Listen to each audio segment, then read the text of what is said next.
Ding, boom, boom, boom. Here we are back again. Day 2, Lovable Leader launch event. Oh,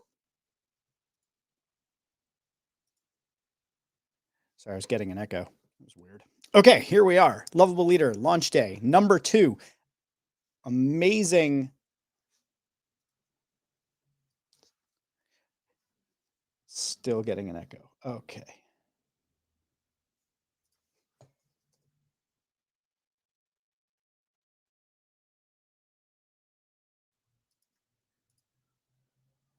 How about now? Okay, we're good. Okay. Whew. Sorry about that, everyone.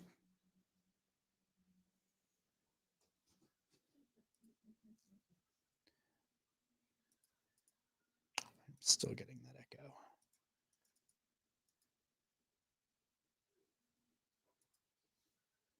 I don't understand why.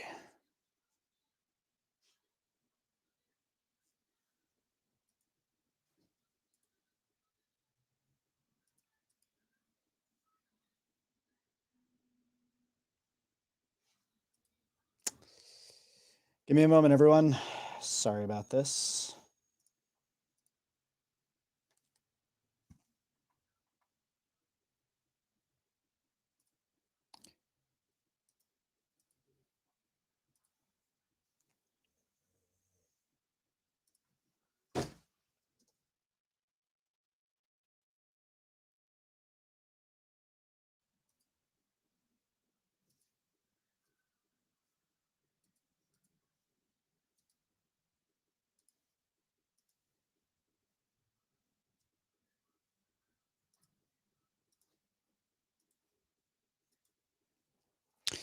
All right. Is the echo gone?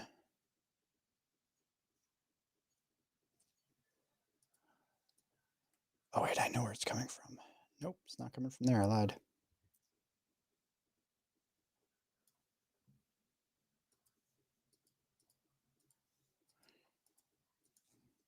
Be right back.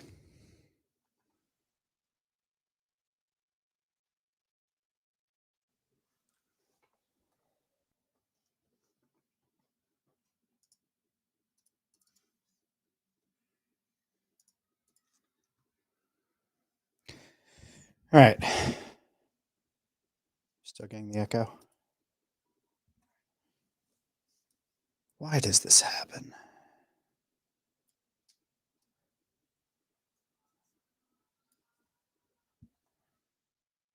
We'll be back, folks.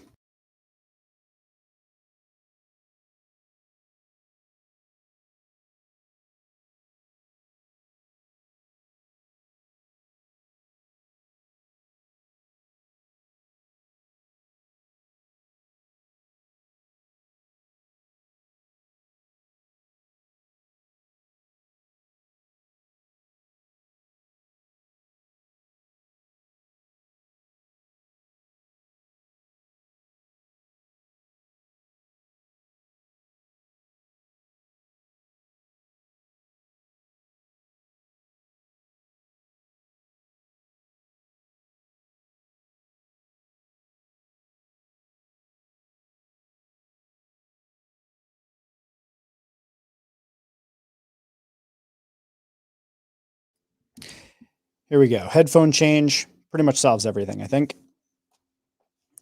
And let's just change that.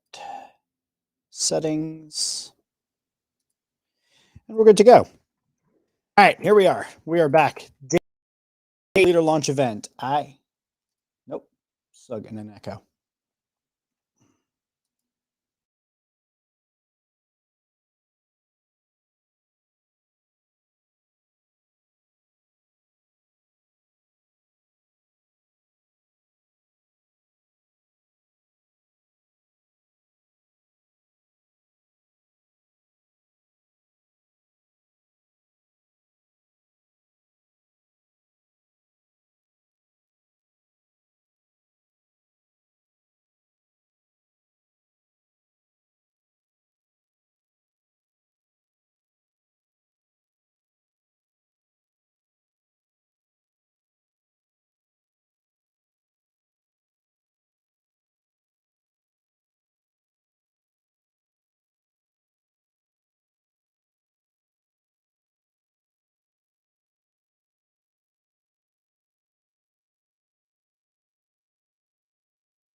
All right, we're going to try this again one last time.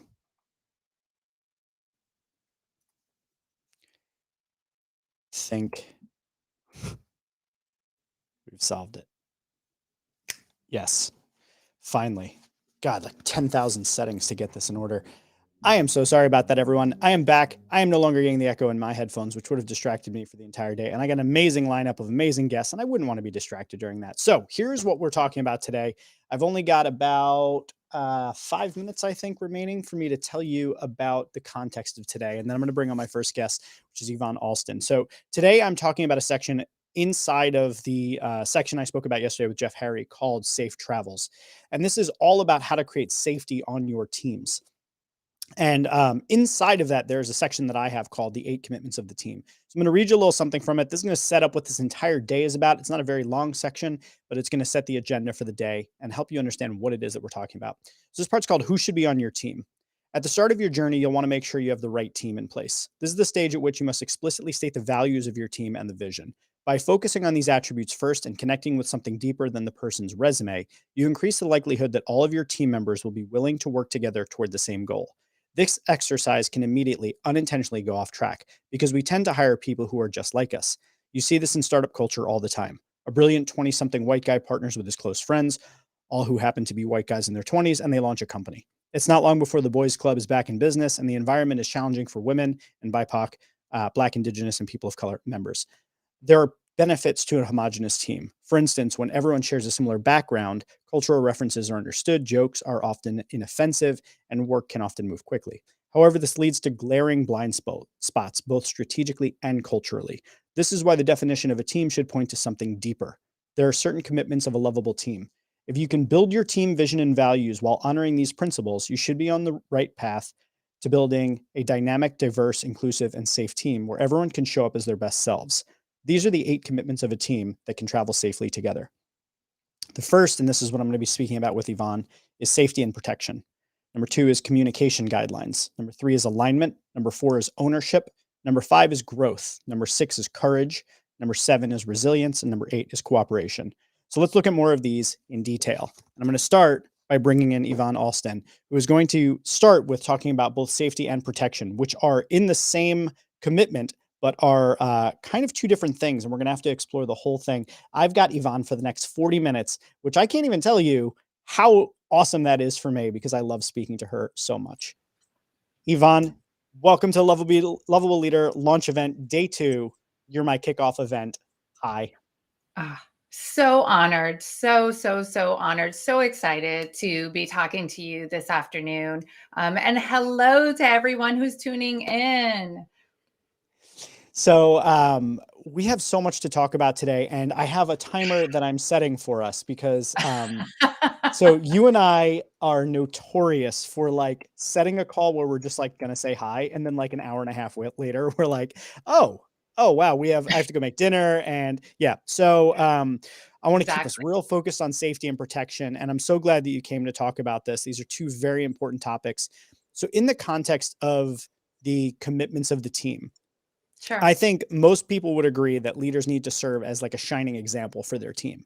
So with that in mind, how do the leaders who create safety on their teams, the ones who do it best, how do they behave that's different from, kind of the run-of-the-mill standard leader dropped in their position that may not know any better? Yeah. Thanks for asking that. That is a really, really important question. So, right off the rip, I would say not just being focused on the transactional aspects of the employee engagement, right? And their teams, not looking at folks as just what they do for the organization, what they do for the team, their capabilities, but really understanding who they are. And if, as a leader, you're going to provide safety, you have to know who they are. What are the lived experiences that they're willing to share that have really shaped their own preferences, their behaviors, right? And how has, I think, their personal and professional life experiences informed those things? One of the things I always love about speaking with you is that you so effortlessly bring humanity into the workplace, which is something that is very difficult for a lot of people to do. So I realized before we actually go even deeper down this path, why don't we pause for a second? Because I take for granted the fact that I know you so well and I know so much about the work you're doing. I've gotten to attend panels that you've been on. I look forward to attending many more workshops and things that you do. But there's some people out here who unfortunately don't yet know you, which is the position I was in until Chris introduced us. So, would Yeah, you do those people a favor and contextualize what you do, what you bring to the table here, so that the discussion that we're about to have about safety and protection makes a little bit more sense? sure, absolutely. So, hello, everyone. For those of you who don't know me, I'm Yvonne Alston. I am the Chief Culture Architect and CEO of Indelible Impressions Consulting.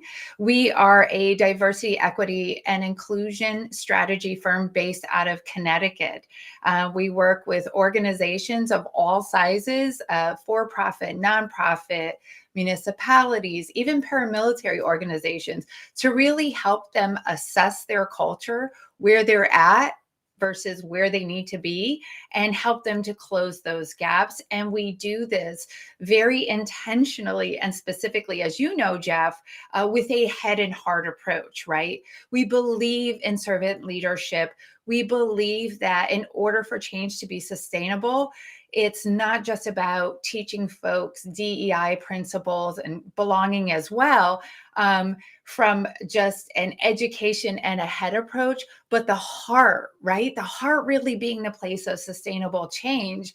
Otherwise, it yields compliance. And nobody's interested in compliance. We want authentic change that transforms individuals, how they think, how they feel, and how they behave as a result of that. And one of the reasons why I just so love the work that you do in the very specific way that you do it is that I've actually seen it DEI approaches that focus very much on what are the actions, behaviors we expect from people, but Yeah. without regard to actually changing hearts and minds. You know, just comply with this and that creates equitable work environments.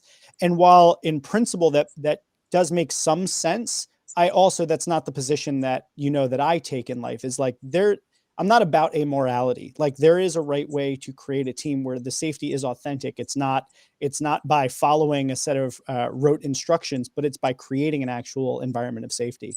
So I've always really resonated with your approach because from day one I saw that we were aligned around trying to actually make better work environments. So Yeah. I do want to start out because I think it's helpful to contrast these things because, you know, I write this section about the 8 commitments of the team. It could sound like, oh, that's a lot of work. Mhm. These are going to be uncomfortable conversations. God, it just sounds like so much and whatever. Well, let's start by making the case by addressing what the problem would look like. What does it look like? And you've seen these teams, and they Mhm. can go from extreme to just kind of things are a little uneasy. What does it Right. look like on a team where safety is not present, where there's not a Oh commitment my amongst all of the people on the team to create that circle of safety for the people on the team? Yeah. So I will say what I've seen being in this space, as well as what I've experienced myself, is the one thing that most of us loathe, right? It's the den of vipers, it's crabs in a barrel. It's often rife with competition and a lot of posturing. You constantly have to worry about these gotcha moments, right? You can't be caught as some folks say, of like slipping, right? You can't make a mistake because you're worried about how the team, right, is going to talk about you, or raise red flags about your performance. And that is not safety. That is harm. That is a lot of emotional labor, and that is an assault on one's capabilities within the workplace setting. What do you think I mean, I think we all, when you described the pit of vipers, that Mhm. really was like a very resonant image for me in my mind. And I think most people listening uh, Yeah. have at least experienced something in their life, some environment where they felt like everyone was gunning for them, or they just didn't feel safe to Yeah. bring their full selves. Well, Right. what what do you think the sort of net business effect of that is? Because I mean, we have to often present, DEI issues or psychological safety issues or play at work. All of these we have to present. What's the business case for? Because we're here to make money, right? Right. So, Yep. on the one hand, I think you and I can both agree to a certain extent. There's a human aspect of that where it's like, well, it doesn't matter. This is just the right thing to do. But if we have to make that case, well, why does it matter if we create safety? Safety. Why does it matter if the team is Yeah. actually committed to safety for one another? Right. So this is something that your guest from yesterday, who's also going to be sharing some virtual space with me later today, Chris Lynn, we talk about this a lot, right? He is a leading people first leader in terms of his makeup, right? But then also for what he does for Ironox, as well as what he does for Indelible. And what we often talk about to clients is this human and business case, right? There's both, and they need to be contemplated simultaneously. So it's yes, from the business performance perspective, when you have teams where there is true safety, right, on the team, there's emotional safety, there's physical safety, people can perform at their best, right, in very honest and authentic ways. You unencumber the creativity and the effectiveness of individuals. And I'll say that I recall that even for myself, Jeff, when I was in corporate, when I felt like I couldn't bring my whole self to the workplace, when I had to leave parts of myself at the front door, or I was working with a teammate that I knew didn't have my best interests at heart or might be gunning for me in the background, and I just didn't feel safe to make a mistake or a misstep, right? Then I had to always, number one, have some internal conversations with myself of how to engage with that individual. But then on top of it, from a performance standpoint, that tape or that loop or those concerns are constantly playing in the background as I'm trying to perform the job. And you can't fire on all cylinders that way. You can't bring out the best of yourself, and leaders can't get the best out of their teams when those facets occur. And I would say the same thing when dealing one on one with a leader. If you have a leader who's volatile, who yells and screams, who's not open to your ideas, your thoughts, let alone 360 feedback, you don't feel comfortable and safe going to them with ideas, being able to challenge organizational norms, and all of those things. So it really precludes the organization at a higher level, from a business level, of achieving the best out of their people, innovating the best, solving more problems, and putting more solutions into the marketplace for their product or service. I imagine it almost like running and like trying to run at full speed while still holding back. And it's like, well, obviously, you can't run full speed if you're not Yeah. giving it everything. And you can't give everything if you're fearful that giving some of that is going to come back and actually harm you. So that Yeah. makes complete sense to me. And I think from the role of a leader, your job is to create that safe environment. But at the same time, Absolutely. we also know that as a leader, part of our job is to ensure that our team carries those same values through. So I was Right. curious, Yeah. where I wanted to kind of take it next was, you do work in DEI, or Yep. Jedi has become a term that's also become quite popular, and I only remember it because I think I'm a Star Wars geek, and I remember Jedi for that reason. But these are becoming topics that are more and more present in the business space, Mm, thankfully. But where does that work intersect with safety and protection for the team? yeah. As a leader of the team, obviously you have to be fluent in understanding and open-minded and empathetic and humble enough to make mistakes and fix them and all of that. But then you have to multiply that by all the people on the team. So where does that work intersect, and how does it help to create the safety on the team? Yeah. Let me just pivot back for one quick second Yeah. about something you just touched on, which I think is so critical for leaders. And for myself as a leader of my organization, this is something that I'm constantly challenged with, but that I'm willing to challenge myself to meet the moment, right? And that's openness to discussing achievement and missing the mark by the leader. by Yes. the leader, right? So if I want to create more safety with my team, I have to be able to feel safe too, but I also have to lead by doing, right? By exemplifying that, right? So that means that if there's something that I don't know, I have to be willing to say that, right? This expectation sometimes of leaders that if you get to the level of being a leader, you know everything, you understand everything and how it works. But that's just not true. Hopefully your team is built and your bench is comprised of folks that are subject matter experts in different areas, and then you, from this perspective, overarchingly, right? You're setting strategy, you're executing on those things, but it really is the people who should have at least strengths in certain areas that you do not, so that it continues to grow and you learn from one another, right? That iron sharpens iron. So I think it's really important for leaders to be able to um, themselves be authentically vulnerable with their teams and to create this reciprocity of trust and openness, um, that I don't think that they're probably teaching it now in business school, but I think as I've gone along in my journey as a leader, this is something that leaders talk about a lot. And so there's that one aspect, right, of exemplifying that, but then there's also, you want to create a culture to where you feel safe as a leader within the construct of your team. We talked about the ideas, right, about colleagues gunning for one another. But let's talk about the fact that when you're a leader, you want to be able to feel like your team has your back, your best interests at heart, especially when they're talking about you when you're not in the room, right? You want them to say, like, oh, wow, I think about the indelible team. I want them to say that Yvonne is open, she's vulnerable, she's equitable in her practices, she's inclusive when she's setting strategy, when we're discussing policies and processes, all those things. And in the course of that and developing those really strong relationships with the team, guess what? I have no qualms about them having my back when it comes to executing the vision, when it comes to them walking out principles of indelible impressions with clients. And I never have to worry about what they're saying about me or indelible when I'm not in the room. I love it.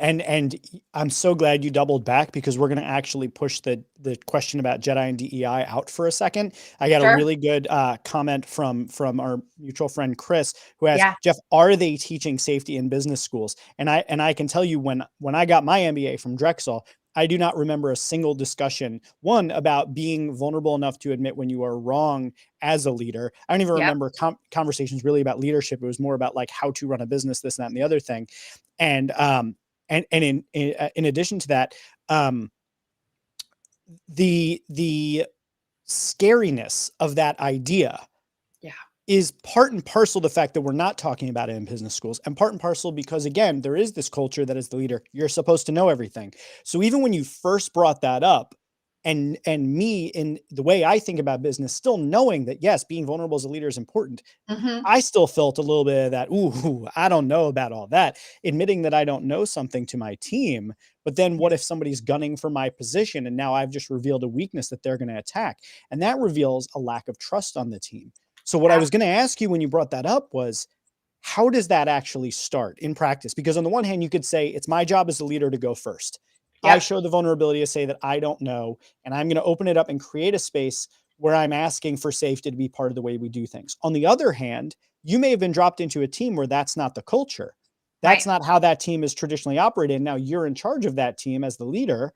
How do you create the space for that to be the way that we do things? Do you need a level set meeting? How would you typically walk a leader through that as they're coming into a team and trying to get a team to commit mutually to the idea of creating safety for one another?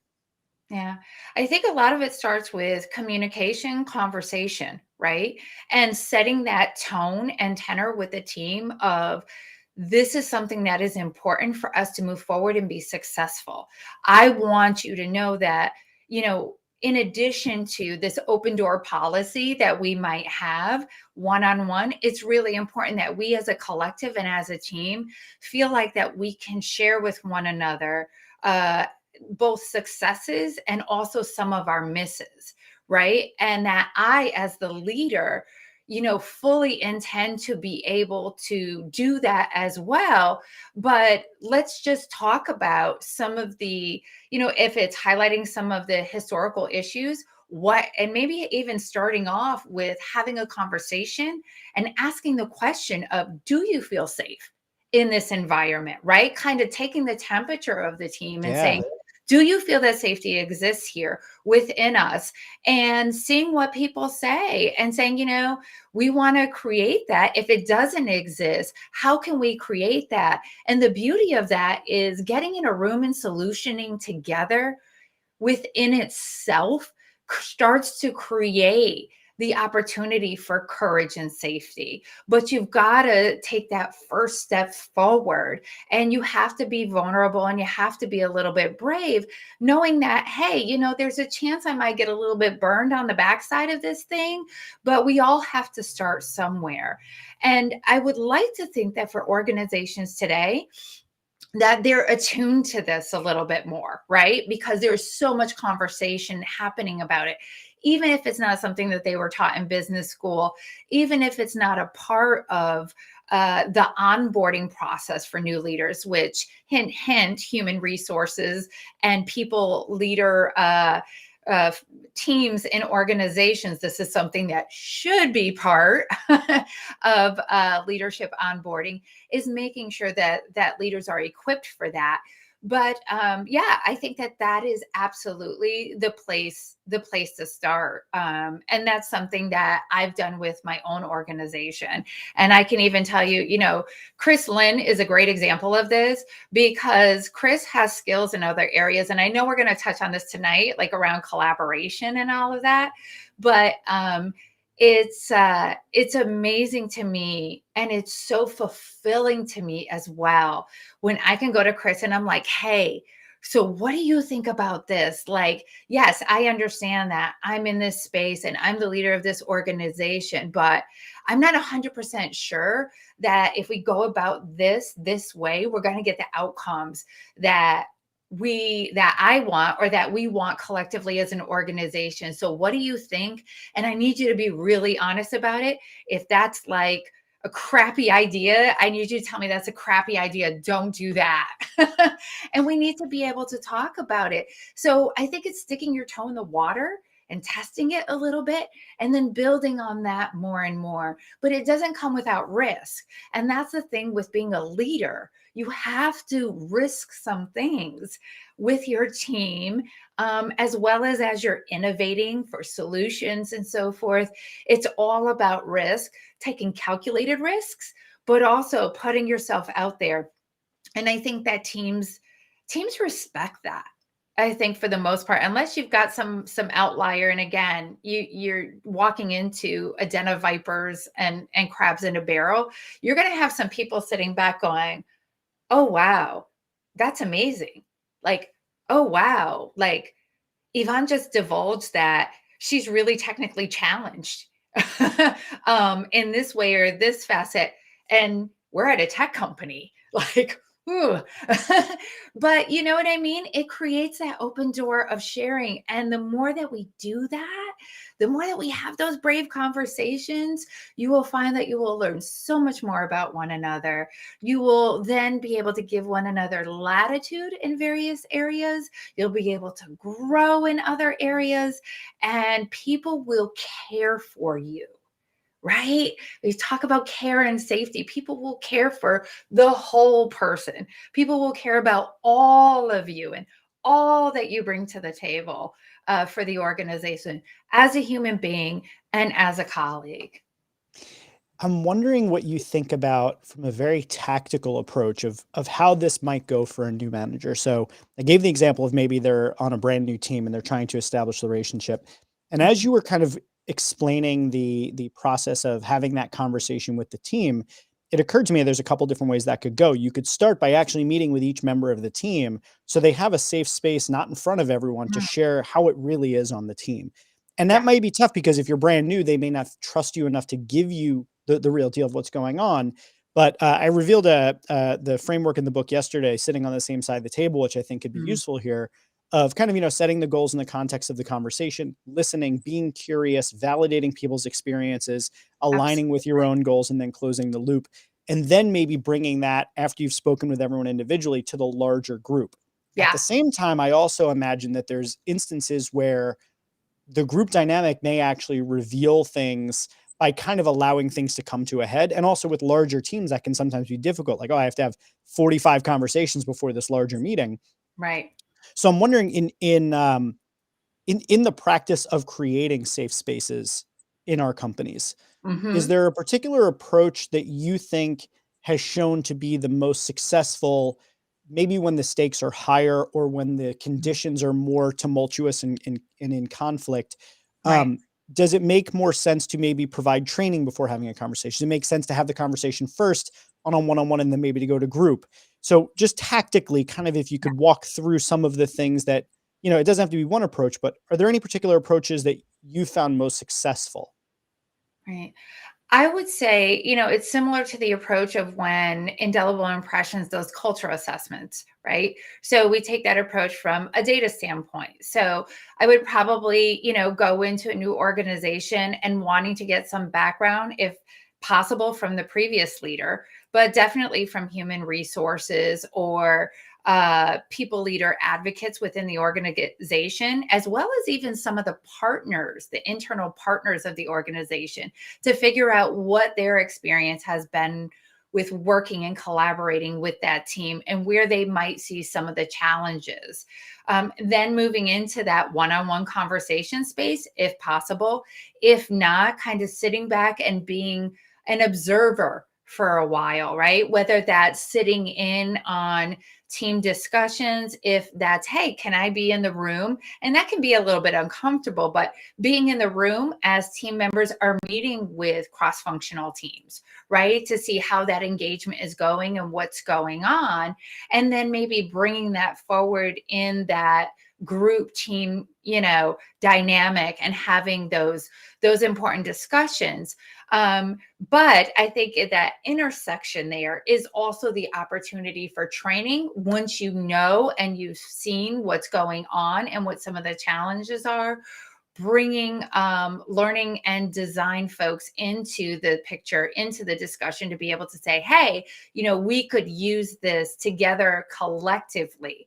Even if it's a strength for you as a leader, I think there's something very powerful about being in the room as the rest of the team is learning, to open up the opportunity for conversation again and more transparency. And so being a part of that, and then maybe figuring out, who are your I almost want to say, in a way, your allies, right, within the team dynamics, those who you are seeing that are perhaps emerging leaders within the team construct, those who are able to see big picture, those who are able to positively, within team discussions, able to shift conversations back on track, people who are have the ability to kind of quell some of arguments or any of those tension points that exist within the teams, and partner with those folks to continue to bring more opportunity to the team for safety, for transparency, for courageous conversations. So I want to then go back to the DEI Jedi conversation, because Yes. I think there's a good point to bring it back in, which is, a lot of what creates tension inside of a group can be in-group, out-group mentality. It can be unconscious biases. And it's really, you recommended a book to me recently called The Leader's Guide to Unconscious Bias by Pamela Fuller. And Yep. I just read that. And it was one of the things I really appreciated about it was how thoroughly it broke down the unconscious part of the bias. Because even when you hear it, you might think, oh, well, you're a bad person for your unconscious bias, where Right. it's like, oh no, this is just, we literally, everybody has them. So being Yes. aware of them is part and parcel of it. But that can create tension on a team. And oftentimes it's it's conflict that maybe people are unaware of. So where does the DEI work fit in with the ability to create a team where safety and protection is part and parcel of how business is done on a regular basis? Like, where does that come in and why is it important? Yeah, I would say that when a leader, and using your example a few moments ago about, a new leader coming into a team, right? Understanding what are the dimensions of diversity that exist within that specific team, whether that's from a racial and ethnic lens, diversity among gender, sexual orientation, all of those different facets, whether or not there are different learning abilities that exist within the team, and disabilities, whether those are seen or unseen, right? So trying to get your arms around that. And then I think also trying to understand, has there been a history of things like microaggressions, othering? Have people been subject to, maybe from the previous leader, micromanagement that has really created distrust and schism historically between the leader and the rest of the team? So that's where that DEI and Jedi lens comes in to say, okay, you know, what has been the history, and then how do we move forward from that? And so part of that, just thinking about the D, right, the diversity element first, is there room for diversity of perspectives in how we're approaching problems, right? The pitfalls of one path versus another. Do people have the ability to share their professional and personal experiences to then help with risk mitigation or fleshing out proof of concept, right? All of those other things. And now we're like touching a little bit on the business case aspects, right? Both the human and the business case coming together. And then solutioning, right? What are the full range of outcomes of a particular pathway versus another? And maybe even offering other outcomes that the leader didn't anticipate. So there in that, you have like the D element, right? And then when we get to equity, equity, when I think about it in the team construct, is opportunity to speak, opportunity to share, no matter what your background is, no matter how long you've been with the team, as well as when we think about safety within the E, right? Your ability to challenge norms and rules of engagement that have existed without being penalized. Can you put forth an idea, or speak up about something without being kind of swatted back by a leader or your teammates, right? Can people be upstanders when they see marginalization happening right before their very eyes? And this is something that's been happening with the team for some time. There's so much there, and I have like 10 paths I want to go down with you. I want to be mindful of how much this is what happens every time we talk. You always get me on like, I I want to know, I you know. made me think about the importance there of inclusion, where that Yeah, essentially who is included in the discussions really does help to define what are the policies and procedures and the norms that we're adhering to. And without that, you may be subjecting people to rules and systems that they may not that may disadvantage them without their viewpoints being included in it. So I was wondering if you could talk a bit about the importance of the inclusion piece in creating the safety in addition to yeah. the thing that I just mentioned. And as a leader, it's your job to design opportunities for various voices at the table. I remember having a discussion with someone, and they had noted, like, for a leader to literally like look at meetings on your calendar and take a moment, rather than just going to the meeting, take a moment to actually look at who's supposed to be in the room and who's not, and make sure that you have that you set those opportunities for other folks to add their voices to whatever the topic is. And as a leader, that's your responsibility, is making sure that their voice is heard, and tapping people on the shoulder and saying, hey, we're getting ready to meet to discuss XYZ. I don't know if you have anything to add, but you're welcome to join. Right. And so Can we pause on creating. that point for just a second? Because Yeah, I need that to land for anybody that's listening. sure. That part that you just mentioned about Yeah. really being thoughtful about the meeting, about who's there and who gets to speak up, without that thoughtfulness to it, what happens is people who are loud and extroverted and excited and maybe a little ADHD, like myself, may come in there, guns blazing, tons of ideas, steamroll over everyone, and then you're not letting other people contribute what their genius that they have to offer in that meeting. So being thoughtful about that as a leader is part and parcel of the way that you create safety. And that is like such an incredible point you just made. I just want to make sure that I called it out, Yeah. kind of like recast it, like reset it as best as I could, and then Yeah. kind of from there. Yeah. So sorry to Yeah. interrupt. I just want to make sure I No, pinned no. that. I think that it's great, and you're right, and like all of that intentionality needs to go along with the eye of inclusion, right? Those two words need to be, just joined at the hip, and that is the leader's role, right? So tapping those hooks, but also what happens when you get in the meeting and you just hit on who's talking the loudest and then who kind of sits back because they're not used to being heard, and how do you create those moments where they can. And I have found myself as a leader kind of stepping back and saying, when people are talking and ideating, saying, well, I have some thoughts on this, but Jeff, we haven't heard from you yet. What do you think?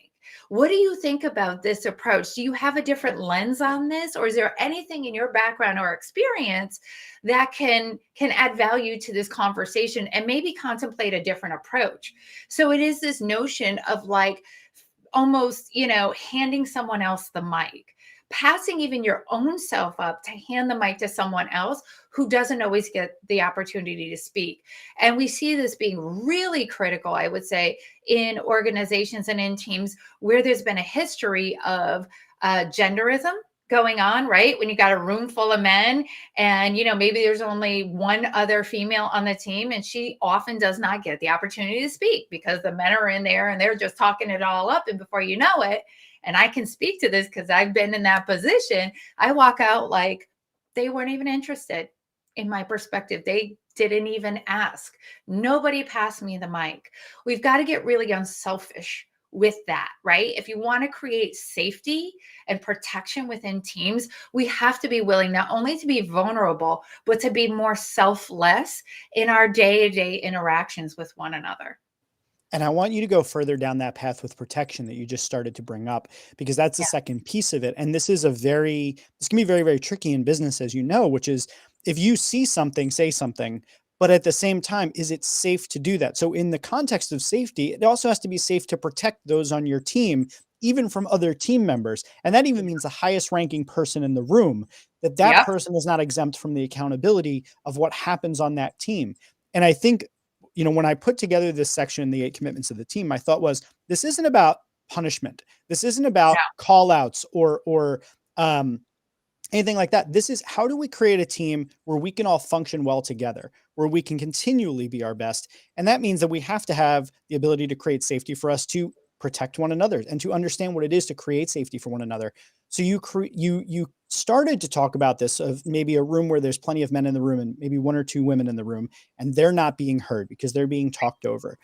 You know, I believe it was, I can't remember what the example was. I was just reading about it, but it was like, it was in the Obama administration. Actually, I read about this, that some of the women in meetings were feeling that or their voices weren't being heard. So they made it a point to amplify one another's voices, and then also to point out Yes. when somebody was trying to take credit for somebody else's idea.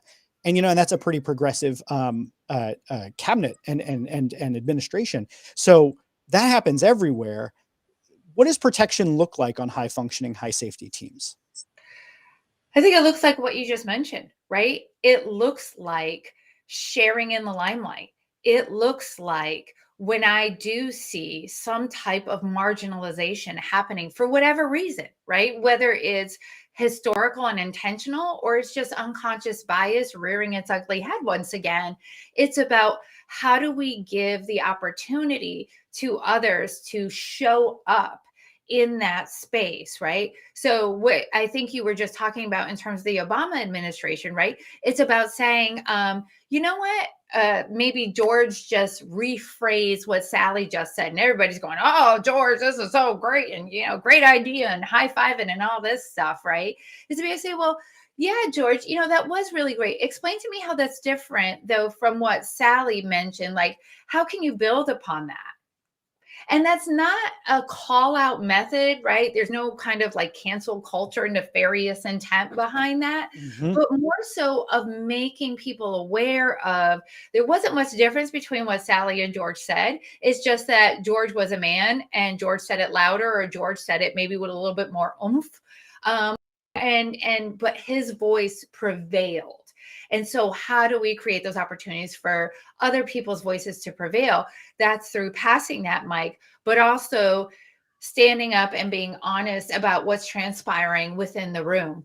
Um, and I would also add to that is, making sure too that people are getting the requisite training, Jeff, in this vein. Like that is so important because people don't know what they don't know. Right. And especially if there's been this historical culture of crabs in a barrel, people are socialized to function that way. So if you want to function better and be a high performing, high functional team when it comes to protection and safety, you have to be thinking about these things and you have to take some risks. Again, as a teammate, to be able to step out and say the thing that needs to be said in the room. Now, you also have to be willing to step outside of the room and say what needs to be said outside of the room by calling folks in. Having those sidebar conversations are really important. And definitely from the perspective of courageous curiosity, right? Being able to go to George and say, hey, I'm not sure if you realize, but I've noted a pattern of X, Y, and Z. This is probably happening completely unconsciously, but I am seeing where it's happening.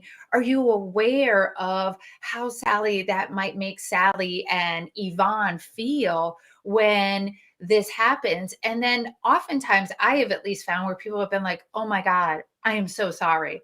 I didn't even know I was doing that. And they can start to become much more mindful. And then that brings about that other I plus inclusion that we talked about, the intentionality. And so people kind of start to then, I guess you could say, police themselves a little bit more and start to grow in their inclusion and equitable practices amongst the team. And that's what's going to continue to bolster the protection and the safety elements of the team. And I love the focus on bringing awareness to it. I was recently attending, I was on one of several speakers at an event, and the speaker who came right after me is a good friend of mine named Tony Chapman. And he gave a Mm, really interesting example of unconscious bias. He said in the Major League Baseball, they basically did a study and they found that essentially umpires typically called more strikes, like a better percentage of close call strikes and balls for pitchers of the same race and ethnicity as them. And that basically what they found mm, is that they actually didn't even have to institute any rule changes or anything to wind up addressing the problem. They simply acknowledged it and brought awareness to it, and it almost erased the problem overnight. So I'm not saying that awareness is the only step. It obviously isn't, but I yeah, do appreciate that is one very, very critical element to starting the conversation and opening the yes. door for it.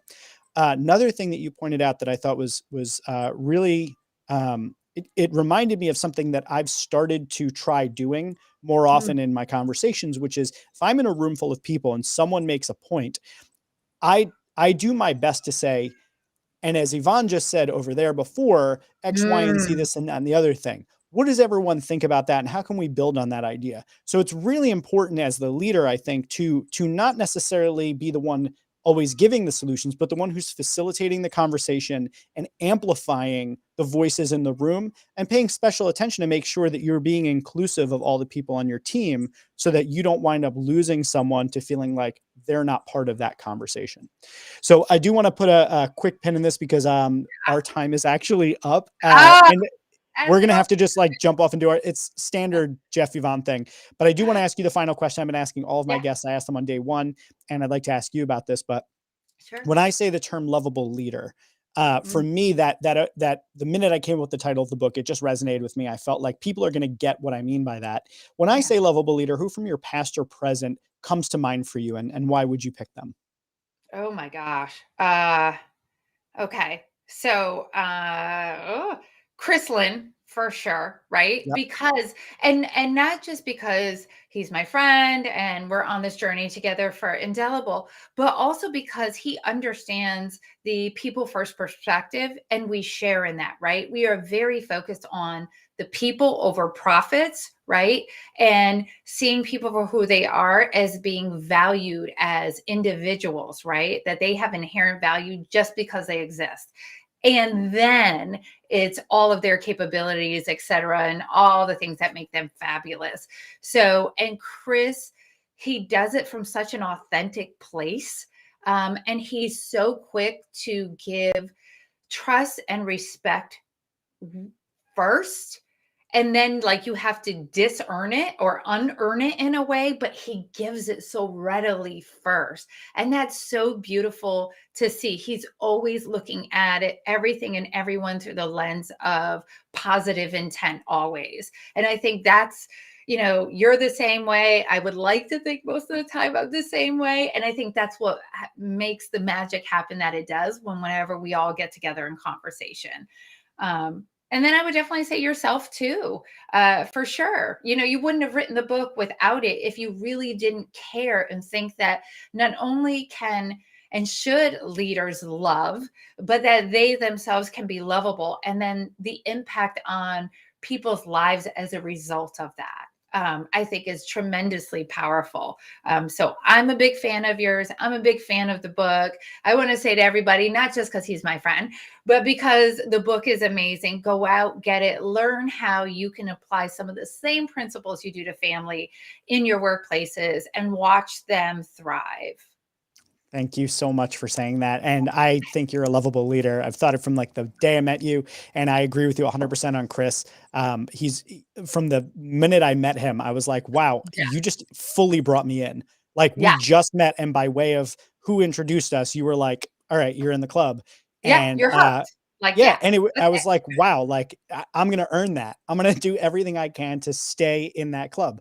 So I Yeah. really appreciate that. And I appreciate you coming on and supporting me as much as you Yeah. have. I appreciate, just so everybody knows, there's a book list at the end of The Lovable Leader, and many of those recommendations came directly from Yvonne. It is on the book page that I'm currently building on the website. Yvonne has been critical for my own learning and growth and development. So thank you for coming on, helping me be a better leader, and for talking today and letting everyone know how they can be better, lovable leaders. So thank you for Oh, coming on. I'll thanks for see you later having me. today to close out the event. I know. So excited. See everybody Good later. times. See you then. Bye. Okay, so that was lovable leader and amazing person, Yvonne Alston. Definitely go and check her out, Indelible Impressions. She's incredible. She's amazing. One of my favorite people. So today we are talking about the 8 commitments of the team. These are the 8 commitments that teams can make to create high trust, high safety, and high care, and exhibit it so that everybody knows that it's there.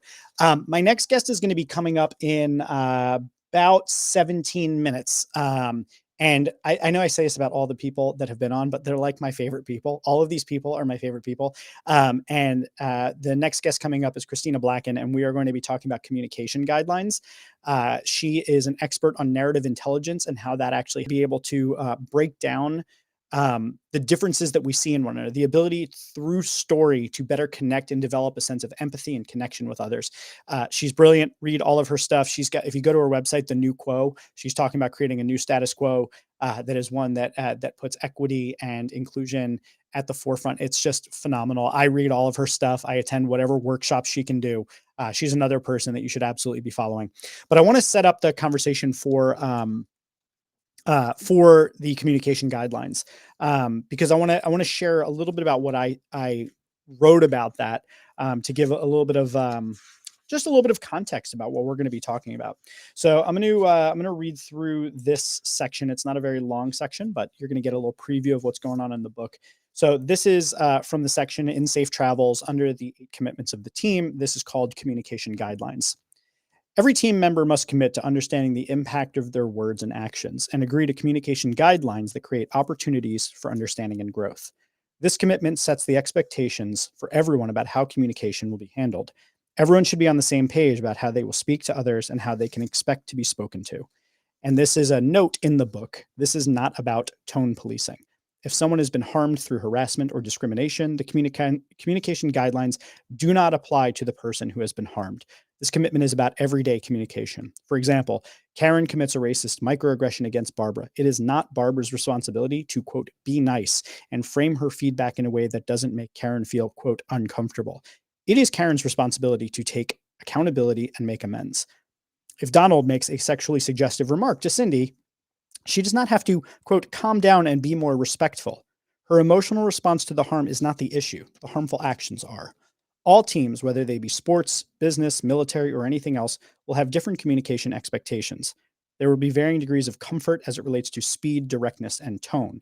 In general, I believe the most effective communication is direct, concise, honest, thoughtful, respectful. This is the ideal combination for a variety of reasons. When communication is direct, there is no need to interpret meaning. When it is concise, there is less chance of getting lost amid unnecessary details. When it is honest, there is never a need to second guess the intentions.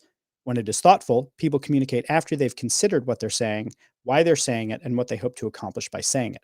When it is respectful, people are less likely to take the information as a personal attack and leap to defend themselves. Kindness can also be added to the list, and I would advise it. When your communication is kind, you will naturally refrain from making underhanded or passive aggressive comments. I know some organizations that thrive on brutal honesty, but I've yet to find someone who takes an issue with kindness.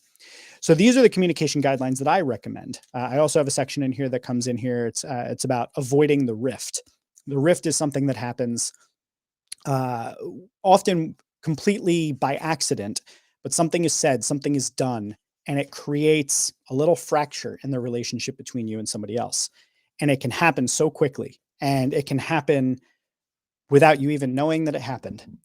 And I think that communication guidelines, along with the other 8 commitments of the other 7 commitments of the team, in addition to communication guidelines, give teams the ability to actually work through these different issues that arise, whether they be conscious or unconscious. A lot of what Yvonne and I just spoke about were things that happen, but not necessarily things that happen on purpose. They're things that happen because of the culture that we grow up in, or the culture that we work in. And a lot of these things aren't meant to cause harm, but sometimes they do. And I think the purpose that I wrote the 8 commitments of the team is in order to create teams where safety is baked into the way we do things. And when you have safety baked into the way you do things, you can actually resolve issues. The point of being a great leader and the point of having a great team is not that no one makes mistakes. It's not that no one screws up in some way or another, whether it be with regard to any aspect of people's identity. It's that we have the guidelines and the structures in place to be able to address it and to be able to do whatever we can to to to deal with the harm that was caused in a way that is restorative to the relationship and to the health of the team and to the health of all of those involved. So that's the purpose behind the commitments of the team. So when we come back, I'm going to take a short break to go and grab a glass of water because I'm already feeling like a little dehydrated. I did do an 8-hour podcast yesterday, basically. So I'm a little dehydrated. So I'm going to take a quick break. And when I come back, I'm going to have Christina Blacken, and we are going to talk about communication guidelines. And you will not want to miss a single minute of this because she's freaking brilliant. And I love talking to her. I'll be right back.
Hi, I don't hear anything. Is it me?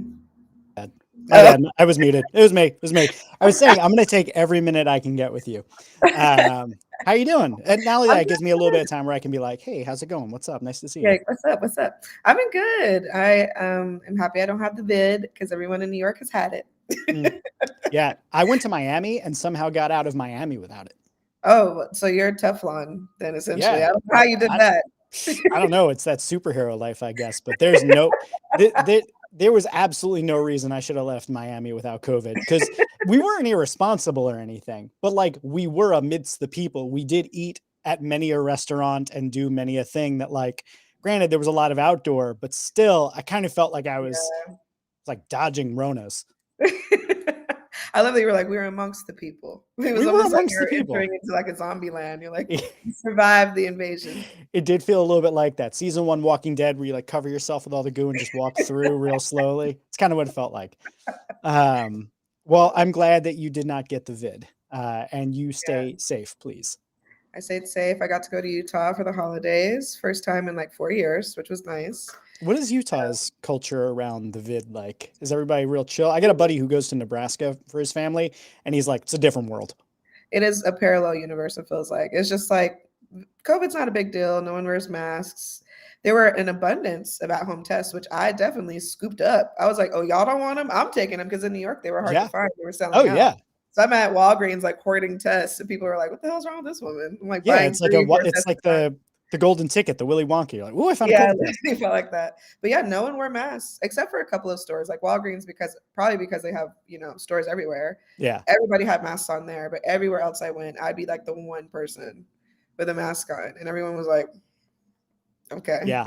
I mean, honestly, in Miami, I felt a little bit out of place, and which is weird because I don't know. I feel like cities, I'm always like surprised if any city is like not like New York or Philly. Like it's Right. always just weird to me, but I don't know, is what it is. Glad that we are all safe and sound at Were the you there moment for and the video chatting. holidays? Or was it like a vacation thing, or was it how you spent the holidays?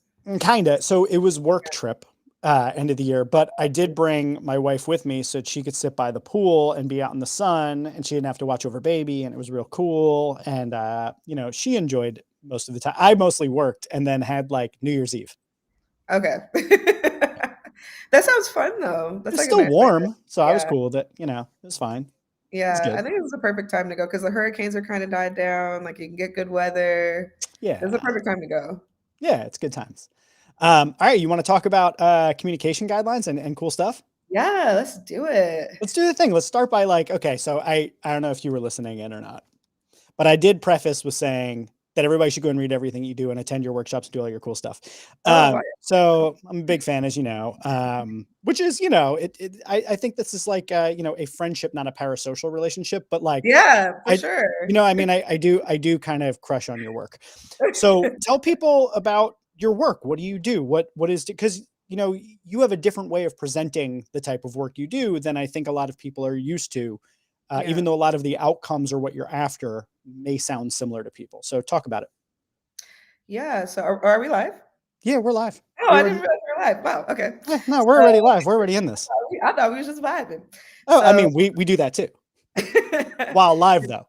the new quote essentially is a company that I started out of a couple of different pain points, which was working in marketing, media, and sales for a long time and using story to get people to do things and to buy stuff that I didn't think was actually that useful or that impactful. But I saw the story had this incredible effect on how people think, what they do, what they say, what they believe, what they buy. And so I started to look into the research behind it. And then I was in a nonprofit role where I was using storytelling to get people to volunteer and to do positive social things on discrimination, women's health, you name it. But I'm like, why is no one applying the tool of narrative on these really challenging social issues, communication issues, really personal development issues? I just felt like no one was really doing it. So I started to dig into the research and I was like, oh, there's something here around the psychological impact of story when it comes to our biases and our beliefs, and especially about power and how we relate to each other when it comes to power. And from there, I built these frameworks around leadership in the workplace and how to use narrative to not only uncover your own beliefs and biases that could be in the way of your relationship building and your communication, but also in a way to better understand the world around you, to better understand people who are different from yourself, so that you can reach your fullest potential as a leader.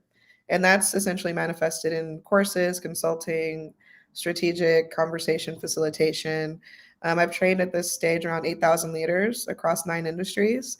And what I essentially teach them is this idea of narrative intelligence, how you can use narrative to improve yourself, to improve your communication, your decision making, your goal setting, improve your relationships, and make them more equitable and inclusive. That's really the goal.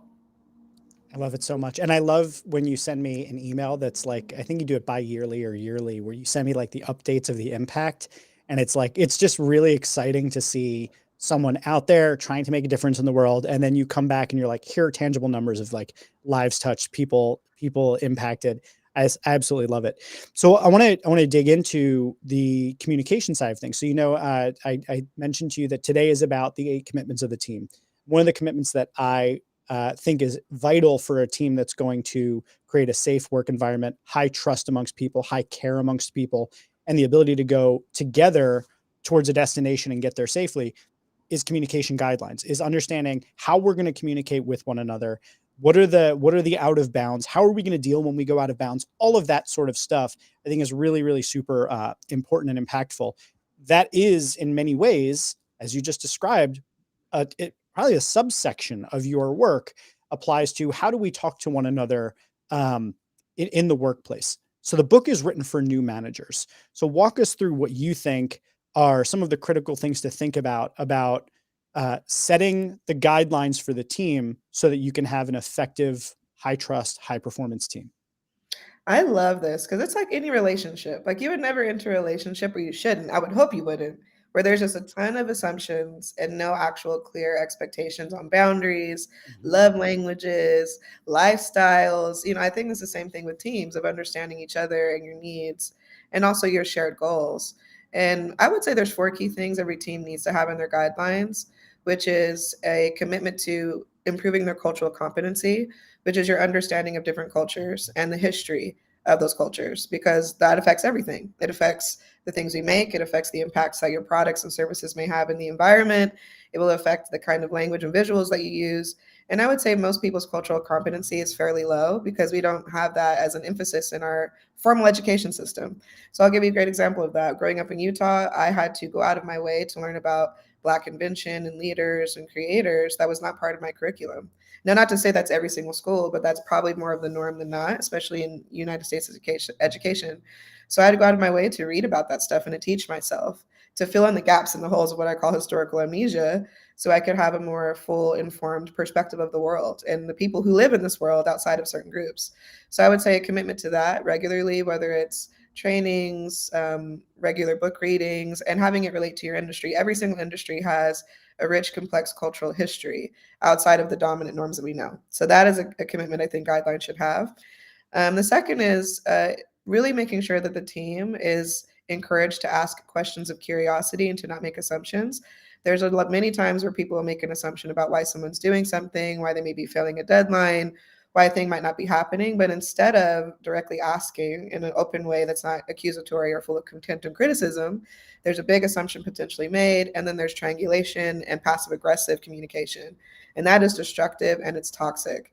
And I would say most workplaces have that. So asking questions of curiosity and being open and saying, hey, I've noticed that there's been a few deadlines that have been missed. I would love to understand what's going on and figure out how we can fix this, versus saying, oh, Cheryl missed 2 deadlines. She's a lazy, whatever. I'm going to her boss to complain and throw her under the bus. So asking questions is important, and to not make assumptions. Can I And pause you on that one and yeah, ask a follow up to that? Because it's a really interesting point, asking questions of curiosity. Um, what immediately strikes me is that there's some sort of preconditions that kind of have to be there for that to even happen, right? Because the same question can be received by 2 different people in 2 different ways based upon the relationship that already exists there, right? So yeah, if you already have an existing safe and trusted relationship, you can actually even ask things on a bad day and ask it with a tone, and somebody's going to give you that grace to say, oh, I know this person, I know their intention, I know where they're coming from, I know what they're, we're good.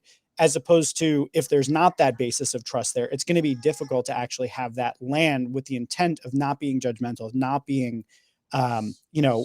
accusatory in any way, but rather validating and being in it from a place of curiosity. How do you go about recommending a leader start that so that those questions of curiosity come across the right way? I love that question because I think questions of curiosity can actually get you to a place of trust as well. So, in my mind, it's the types of questions that you ask people that creates vulnerability and trust because you're showing interest in another person's world and experience. And so, one of the things I encourage my teams that I train is to learn how to ask people things about themselves that don't assume things. So, for example, say somebody loves to wear cowboy boots and they come into your office and they're wearing them every day and they look super fly and you're just curious about it. Asking the question, why do you wear cowboy boots? Feels judgmental. It feels potentially not curious, and that can shut the conversation down. Instead of asking the question, what inspires you to wear cowboy boots? I think it's really cool, right? That's Yeah. the same kind of question, but it's positioned differently. And asking a what versus why question, ironically, is much more open. Usually, why feels like you have to prove why that thing is happening or why it matters. What can be more open ended. So I think learning how to ask better questions of people so you can learn about them and show interest in their inner worlds and lives establishes trust and safety. And I think if people get good at asking the right kinds of questions, then they can also get deeper and maybe ask a little bit more personal questions or more direct or uncomfortable questions if there's a conflict on a team. And people need to get better at that because right now I think most teams operate on a very surface level. And it's fine. You don't have to be besties with your colleagues. That's not always how it's going to happen. But if you know absolutely nothing about them in any kind of shape or form besides what they do for you and their deadlines, you're going to struggle with establishing trust at all. So I think questions of curiosity is the process and the habit of asking informed, open ended, non judgmental questions that allows the person to showcase who they are, to be open about themselves, their values, their lives, what they've experienced in a way that can build trust. And that can be used before an issue in a relationship, and it can be used as a tool when a relationship or an issue arises so that you can have a better conversation. Would you advise, because you gave a really good example there, and I'm just wondering tactically for those that are brand new at this, so kind of like paint by number on this, would you Mhm. advise that it makes sense when asking a question? The cowboy boots is such a good example because, being from New York and now in Philly, like I see somebody in cowboy boots and I'm like, huh? But I guess what occurred to me is saying, starting out with something like, I've noticed you wear cowboy boots a lot and you're really pulling them off. Really, it's your style. Where did that start for you? Like kind of giving the kudos to it or like paying the compliment as part of it. Do you think that tactically that's a way of kind of opening the door to kind of counteract any potential judgment? Yeah, I think that's a great way of positioning it. And the question that I pose as an example has that at the end. So and it's also thinking about the types of action words. So if Mhm. you use the word inspired, inspired can mean you're doing something creative and interesting.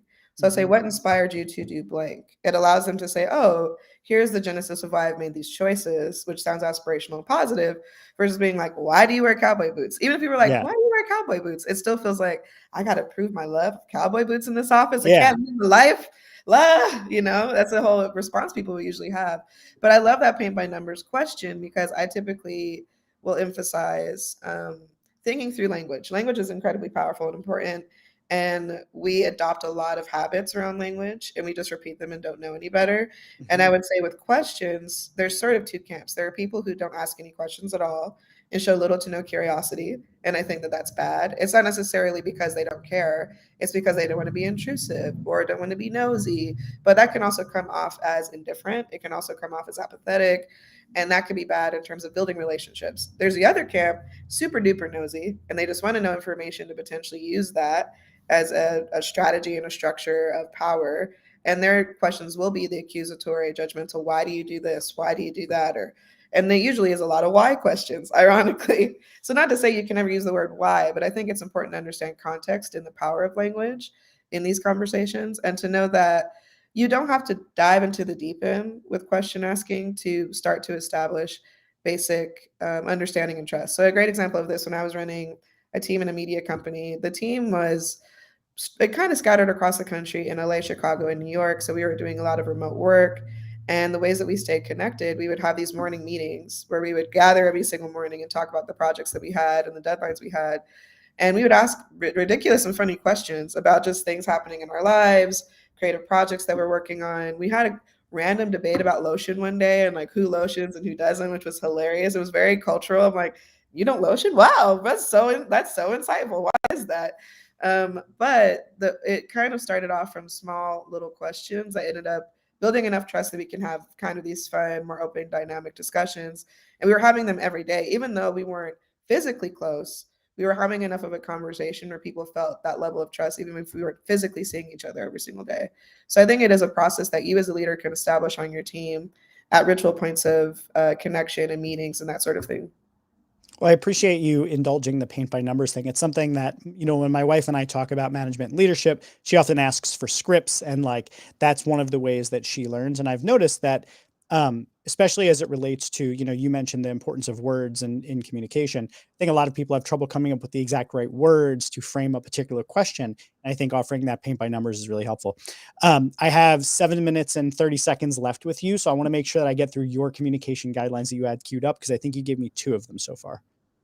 Oh yes, so 2, the cultural The 4. competency, ask questions of curiosity, and the other is improving their narrative intelligence. So it's the understanding of how story affects your brain and how story affects other people. And there's a lot of ways you can do that. I have a white paper on narrative intelligence that I always recommend people read.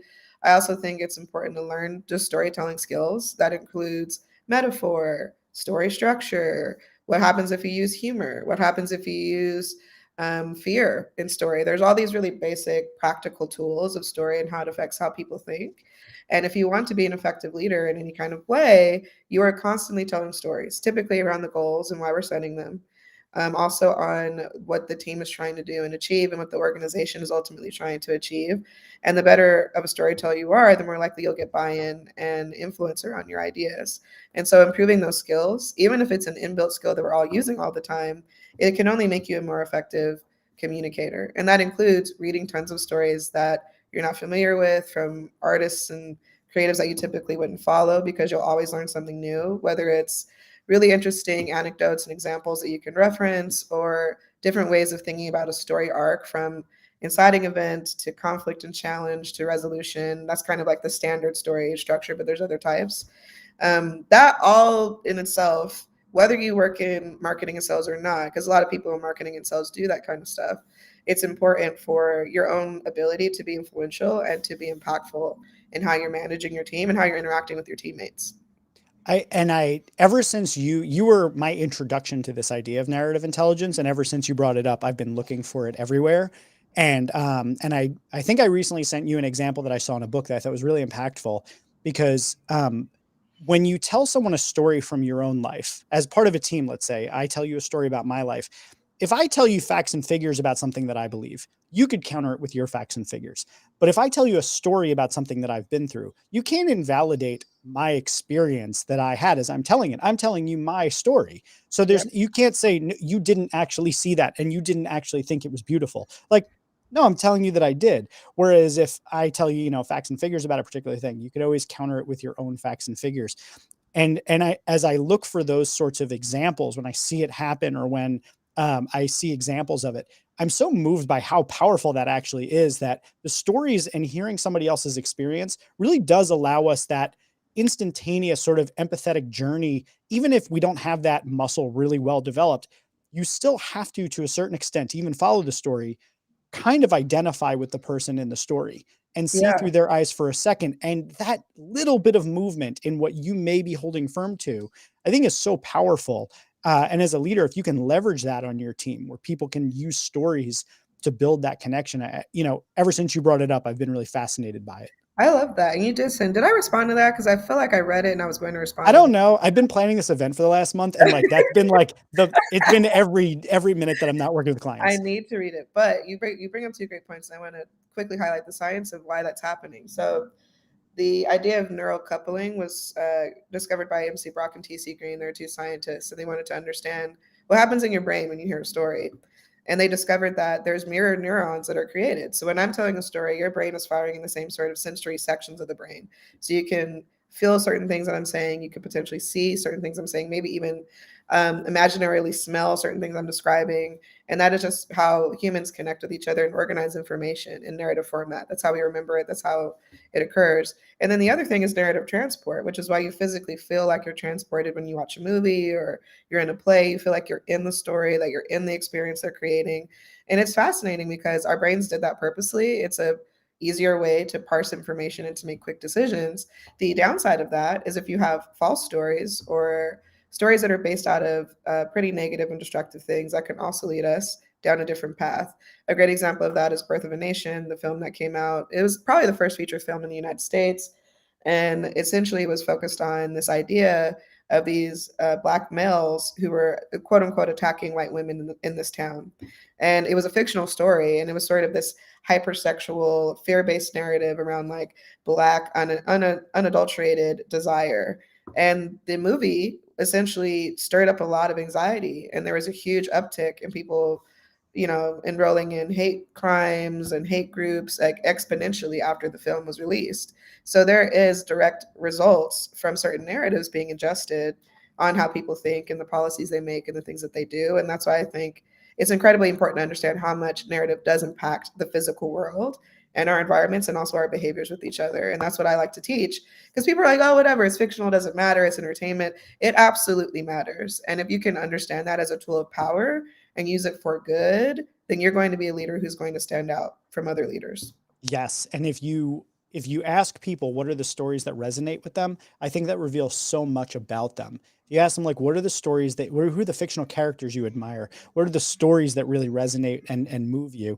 It tells you so much about a person, because those are the stories that they're going to in some way identify and embody and try to emulate the things that move them. So I 100%, I'm locked in on your narrative intelligence as an amazing tool. What's the fourth one? Because I only have a few minutes left with you, and I still want to ask you the final question. So the fourth one was just compassionate but direct communication, which we already kind of got to. But Yeah. that's the idea of being able to be direct without being attacking. And there's a concept called nonviolent communication, which is just the idea of being able to have conflict without it being destructive. So you're able to directly, and usually the paint by numbers way of doing that is to talk about the event that's occurred, the effect of the event, and the hopeful solution. So I can give an example of that, right? Where I've had somebody in the past who is consistently missing deadlines and sort of leaving work without really telling people what the ETA was on certain projects. So I had to sit them down and say, hey, I've noticed that the last 3 projects we've missed the deadline, and what's happening is there's a lack of trust and understanding when you might follow through on a project, and also we're missing deadlines for our clients. So I would love to understand how we can restructure your schedule so that you can have a better just wiggle room to essentially achieve this potential project, instead of saying, hey, you're lazy and non-committed to your job, right? Those are 2 different ways to do it. Accusatory accusations, character assassination, labeling people, that's destructive and violent communication. And that's typically how people learn how to address conflict.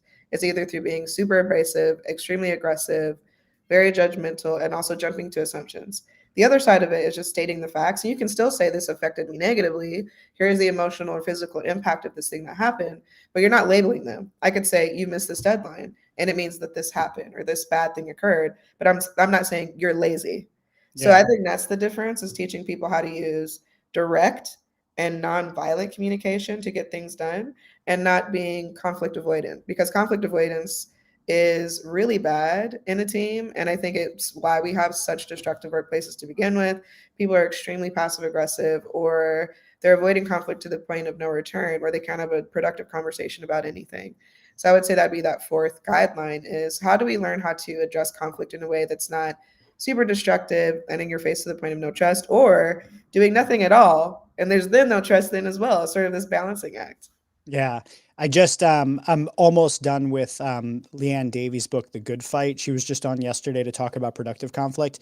And she has like, 100 examples in there of different conversations and how to start them and how to have them, and in ways that are kind of, as you mentioned, nonviolent, compassionate and direct. So I would recommend that book to anybody. If you haven't read it, check it out. It's pretty good. I like the It's title of it. fantastic. Yeah, I would love Yeah. to check the book out. Yeah. Yeah, it's really, really great book. But yeah, I completely appreciate that, and I think I just read at the beginning right before you came on, direct, concise, kind, respectful. Like these are different things I think help to make for productive conversations inside of a team. So I only have about a minute left with you, so I want to ask you the final question I've been asking all my guests. When I came up with the book, The Lovable Leader, the title just rang for me, and I hope it rings for others. So when I say lovable leader, who from your past or present comes to mind? As I was thinking about this, I was really thinking through who is somebody whose work has really affected how I think and how I do leadership. And of course, the first person I thought of was Brene Brown, which everyone talks about her work constantly. But what I really like about her work is the idea of understanding shame and its a relationship to power, and how many times we're trying to have power and control to reduce our senses of shame. And so it's just a very unique way of looking at leadership and also walking the talk through how she's built her organizations, how she openly talks about conflict and the issues she's had as a leader herself on her teams. I think she walks the talk and she backs up what she does with a really interesting vulnerability and understanding of systems that I think few people are really, doing. A lot of people are emulating what she's doing, but it came from a place of curiosity and research and really wanting to understand the issue and then being like, hey, y'all, have you thought about these ideas? They're not really crazy or radical, but we're not really talking about it openly. So I think that's a lovable leader, is somebody who's willing to go against the status quo in ways that are productive and full of solutions, and also help people to see new normals and to be excited about them. I love it. That's a great answer. And I'm a big fan of Brene. She's Yeah. incredible. Well, thank you for coming on. Thank you for supporting my book launch. And thank you for all the work that you're doing out there. You continue to help me learn and grow as a leader and as a person. And, I'm cheering you on as well. So thank you so much for coming and supporting me. Well, thank you for having me and for the great questions and for the cheerleadership of my work as well. I so appreciate it. And I think the book you've made is smart, impactful, and something that everybody should read, especially as they're building a team, because a lot of us aren't taught leadership. We just emulate what we know. And it's great to be able to have a guide that's like, how do we do this the right way? Cool. Thank you so much. I appreciate it. That endorsement means a lot to me. I'll talk to you soon. All right. All right. All right. See you. Bye. All right. That was Christina Blackin. She's amazing every single time. She's been on my podcast before. She's always incredible. Love it every single time. My next guest that I have for the launch event is a former colleague of mine named Renee Pollins, and I'm going to bring her on. We're going to be talking about alignment, which is an often misunderstood term. It's used a lot. It's become a little bit of a buzzword in the business community, and I would like us to do better than that, than make it just a buzzword. In fact, I'd like it to be a guideline of the team, a commitment of the team, and Renee is going to teach us how to do that. Renee, thank you so much for coming to the launch event. Hi, thanks so much for having me. Congratulations on your book. Thank you so much. You heard about it long before it was actually going to be a thing. And I'm really happy that you're here for the day 2 of the launch event. Me I really too. appreciate it. Thank you. Thanks for having me. So before we get started, let's talk a little bit about you. Talk about, kind of your background, what you're currently doing, why you and I are talking about alignment today. Why did that happen? How did that? Okay. Well, so you and I worked in a consulting company for a handful of years, and I learned a whole bunch of skills. And among them, I learned about alignment. I learned how to coach. I learned a lot about leadership, change management, and so on. And I was there for a long time and loved it.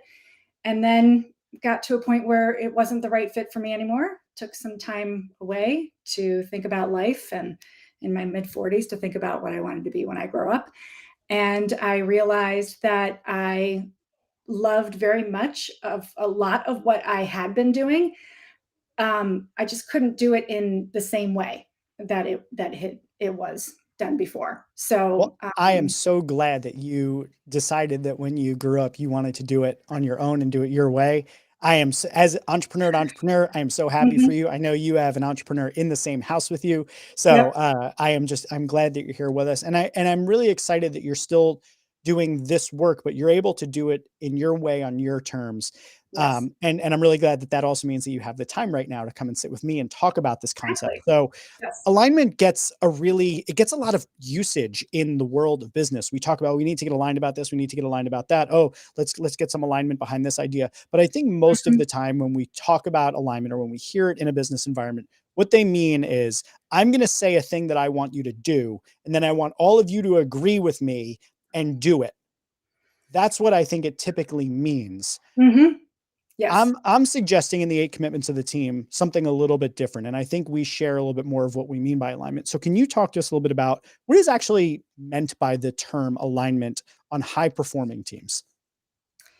So I think of alignment as an alignment. It's a process and it's also an outcome that you have.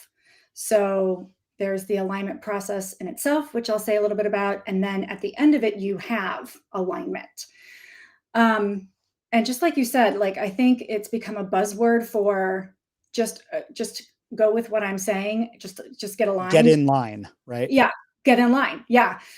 And I've worked with teams where it's like, okay, kind of like we're aligned, and I'm not yet. There's more conversation to have. There's more people to hear from. So the alignment process it's a richer conversation. There's a lot more depth to it. It's not fast. Usually it takes time. It's can take hours, or it can be kind of spread out over days or weeks. But it's a process where I think people come to a collective decision without it being consensus, where each person is owning that decision, for lack of better words, is owning it. And if nobody else is on board, or if things fall apart, they're going to still carry it forward because it's theirs as much as it is anybody else's. You brought up a couple words there that I think are often bundled in with alignment, and I want to play a little bit in there. So you talked about consensus, and I think I heard you say, or at least I heard it in my mind, agreement, and how those are not always the same thing, that actually you can be in alignment and still kind of fervently disagree about the direction that you're going in, and that maybe not everybody is on the same page as far as whether or not that's the right solution, but everybody's on board with owning that is the direction we are going. Can you talk a little bit about how does that even happen? Because it seems so counter, right? Like we're supposed to, as everybody gets their vote, we're going to go with the majority, the people in the minority get on board with it. And like, that's how business is done, right? But that's not how business is done well. What does alignment look like on the right team? Like, and how does that differ from agreement? So, if I can talk like kind of through an example. Yeah, please do. One of the ways that it shows up a lot for me, because I'm not on a team, I'm not leading a team, I work by myself. But when I'm working with an executive team to develop their strategy, that's an alignment process. And in the beginning of it, we might be talking about the mission or the vision or something. We're creating something at a high level. I'm wanting to hear from everybody on the team, which that doesn't always happen, in conversations. Usually you have somebody who dominates the conversation, could be a lovely person, but their voice is dominant and other people don't necessarily give the level of thought and share their viewpoint like they could. So I really want to hear from everybody. So that takes time. And then inevitably, there is somebody who repeatedly chimes in with a differing opinion. It might not be it might not be 180 degrees, but it's enough different that it slows down the agreement or the decision, and you can kind of hear this or see the eye rolling, and people aren't literally, but you can feel it. It's like, oh my God, if you would just be quiet, we can move on, And I'll say, thank you so much for saying that, because we need to think through that viewpoint as well, because it's going to come up. We're going to run into it. So let's think it through now and then come to a decision. And I'll say at some point, because you don't want to wordsmith everything, right? At some point, it's like, we need to be on the same page with the essence of it. Like you said, the direction, right? You may not like every single part of it, but the essence of it is yours as much as it is anybody else's. I'm really glad you brought up the example you did, because it actually fits perfectly in with what I want to talk with you about with regard to alignment, because alignment comes up several times throughout my book as an important piece of leadership that, in sitting on the same side of the table, there's a point about aligning your goals with the person you're talking to, alignment as a function of good leadership, et cetera. But within the context of the 8 commitments of the team, you talk about everybody on the team committing to the idea of finding alignment. Why is that important? Why is it necessary that that's in there? I put that as a commitment, and I believe it's important. But if we were going to make the case for why it's important that everybody commit to alignment, what would that case be? Well, I think that's going to accelerate you to being a high-performing team real fast. because oftentimes in an alignment process, the leader has a very strong commitment to the team getting aligned, and maybe a couple of other people, but not everybody from the onset has a commitment to get aligned. They kind of have to be led there. You know what I mean? No matter how well it's set up. But if you build that in as a foundation, that as a member of this team, you're operating with a commitment for alignment, and here's what it means, and here's what it looks like, your conversations are going to have depth very fast. People are going to be able to disagree in a great, healthy way. Like, disagreement is going to be welcomed and encouraged. And you're going to come to the direction a lot faster. And in the absence of alignment, I would imagine what you get is the exact opposite. So you have now a team where there is not a commitment to alignment. What is the kind of the baseline dysfunction of that? And then what does that potentially sort of spiral into at its worst? Sure. Gosh, the baseline dysfunction is just thinking about the conversation. The leader usually who really wants alignment at some point just gets frustrated and stops trying to get it. And people on the team, not everybody, but enough people on the team are really fine with just saying, yes, that sounds good. That sounds like a great idea. We should do that. And we're going to do it. But they haven't really thought about it, about the implications for themselves, the implications for other people, the future of the company, the strategy. They haven't really thought about it. So when it comes to execution, you're like rolling the dice on the execution. You know, it's going to go slower than you want it to go. It's going to veer off course, or it's not going to happen at all. I'd also imagine that lack of engagement in the possibility of dissent, because because alignment can require that you can voice those concerns. You have the safety and the trust to be able to do that, knowing that you're not always going to get your way, but that your ideas and your perspective is heard. I would imagine that without that dissent, without that critical analysis that some people may bring, and you multiply that across the team, you're actually also sacrificing the possibility of more exceptional results.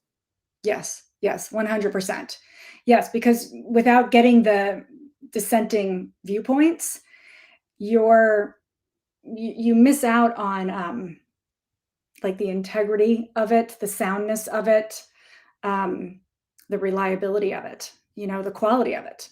That's what you miss out on. So the direction that you may take can be a very good direction, but it may not be the best one that you could take at the moment. If you were working with a new leader, brand new in the position, my book is written for new managers, someone who's been dropped into the role, or somebody who just got into their first management role, or maybe somebody who's been doing a little bit and they're like, I've been doing this long enough that I can admit I have no idea what I'm doing. It'd be great to have a handbook. So that's what I wrote this for. And I bring up this idea of alignment as a commitment of the team. They're in this position. They're just trying to find their way out. They're trying to find their way forward. How do you start by even creating the conditions where you can have alignment on a team? Like, what are the things that need to already exist? The groundwork and the foundation you need to lay before you can even get to a point where you can get alignment to even happen. So at the very base are things like liking each other and respecting each other, getting to know each other at the very base of it. And so getting to know each other. I don't even know if it's likability, but like getting to know each other in the current roles and who's doing what, and hopefully liking each other. The next thing I would say is psychological safety.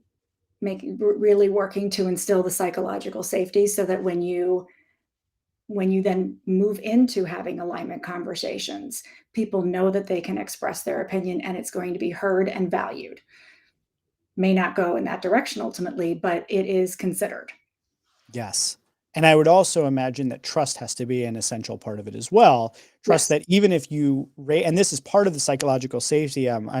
I'm contributing this as a bit of an add-on or a build on psychological safety, is that in order to have that psychological safety, you have to trust that you can bring that dissenting opinion. You can disagree, and that at the same time, the team can trust that even if you're bringing that in, it's not to take the team off course. It's not to drag them down. It's not to, to make the process slower, but it's to authentically contribute where you feel like you have value, knowing you'll still be willing to align with the rest of Mhm. the team as needed. Yes, yes. And that happens through trial and error as a new manager. It's like all you can do is keep your eyes open and your ears open for dissenting opinions, different points of view, and really listening to it, giving weight to it, real weight, like this is something to genuinely be considered, and honoring it. And that, everybody's watching. Everybody wants to know, like, can they disagree with the boss and is it going to be okay? So that's, yeah, in the beginning, it's really important to set the stage for alignment.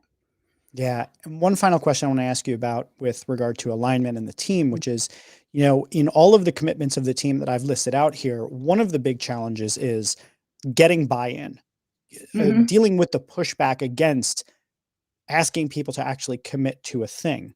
And Yeah. committing to alignment to some people could sound like giving up your autonomy or giving up your voice. And I think that that's a misconception. Can you speak a little bit about how you would advise leaders to think about the process of getting the commitment of alignment so that it feels like something that people can adopt? So let's see, you mentioned gaining buy-in, and in that process, at the beginning stages of it, I think there's a lot of conversation and getting a lot of input to how people are viewing something. You've got an idea and you want to hear how people are reacting to it, and fold all of that in, massage it all in, include all of it as you're moving forward. So I think I lost my train of thought here, but No, gaining but buy so is yeah, part yeah, of the yes. process. I was gonna say, it sounds like what you're saying is that it's almost like you have to start with trying to get alignment on committing to alignment. It's like the Yeah. process is the process, is almost like Mhm. what it sounds like you're saying. Yeah. If you want to get alignment for people, like you have to actually go through the process of what you would do to get alignment, hear from other people, gather their input, set a goal in mind where you're all trying to go together, find out what Mhm. people can all agree to, and then strip away the things that maybe everyone can't align behind and find the thing that they all can and make that what you align behind as your commitment of alignment. Yes. Yes. And if I can highlight one thing you just said there is you're responding to a goal. This is not a it's not aligning around a topic. It's aligning around a decision or a goal, which means the leader has to say, this is what we're going to seek alignment on, this goal or this decision. So that keeps it also from getting really amorphous. Yeah, I really love that. So I want to ask you the final question. Thank you so much for coming on and for lending your ideas and your thoughts and your expertise on the topic of alignment and My supporting my book pleasure. launch. I really appreciate it. So I want to ask Absolutely. you the final question, which I've been asking every guest, which is I found that when I came up with the title, The Lovable Leader, it really resonated with me. And I thought it would resonate with others. So when I say lovable leader, can you think of anyone from your present or your past who really comes to mind when you hear that term? Yeah. I had a boss for a handful of years when I was in my mid 30s, I think, who, and at that time I had two little ones. So I had a 2-year old and a 4-year old, and I was running a part of it, the sales organization and traveling around the world for clients. And it was a lot. I look back, I'm like, that was just crazy. But this boss, I knew that I could always go to her, and she would listen to what I said without like challenge or question or invalidation, like just wanting to hear my thoughts in its kind of pure sense and validating it. Yeah, again, might not have been the direction that we went in, but wanted to hear my thoughts. Um, and the other thing, I have examples, but like nobody else, this boss made it clear that I was important. It sounds like such a basic thing, It does, but it's so uncommon, right? It's so uncommon. And so one example is I was having a particularly bad day. In fact, I was having a bad time. I was having such a bad day. I quit. I was like, that's it. It was very dramatic. I left the office. And as I was driving home, I called her to say, leave her a voicemail. FYI, I'm quitting. Because she was with a client. So I knew she wasn't going to pick up, and she'd get it later that night. And then she'd probably call me and I, talked to her. She picked up right away. And I was shocked, because that was a very taboo thing. You were not allowed to pick up your phone if you were sitting with a client. That client had your complete attention. So the fact that she picked up in the middle of a meeting gave me a very loud message. And she said, I told her, I was like, listen, I just want you to know I'm quitting. She said, hold on. Can I ask you to not do anything yet? Go home if you're not there already. Hang out. Can you hang out for an hour, and then I can call you back and I can talk to you for 15 minutes. And I was like, yeah, sure. And an hour later, she called me. We talked. It's, on the one hand, not a big deal, but on the other hand, very clear that she valued me. There was care there. There was a lot of care. Yeah.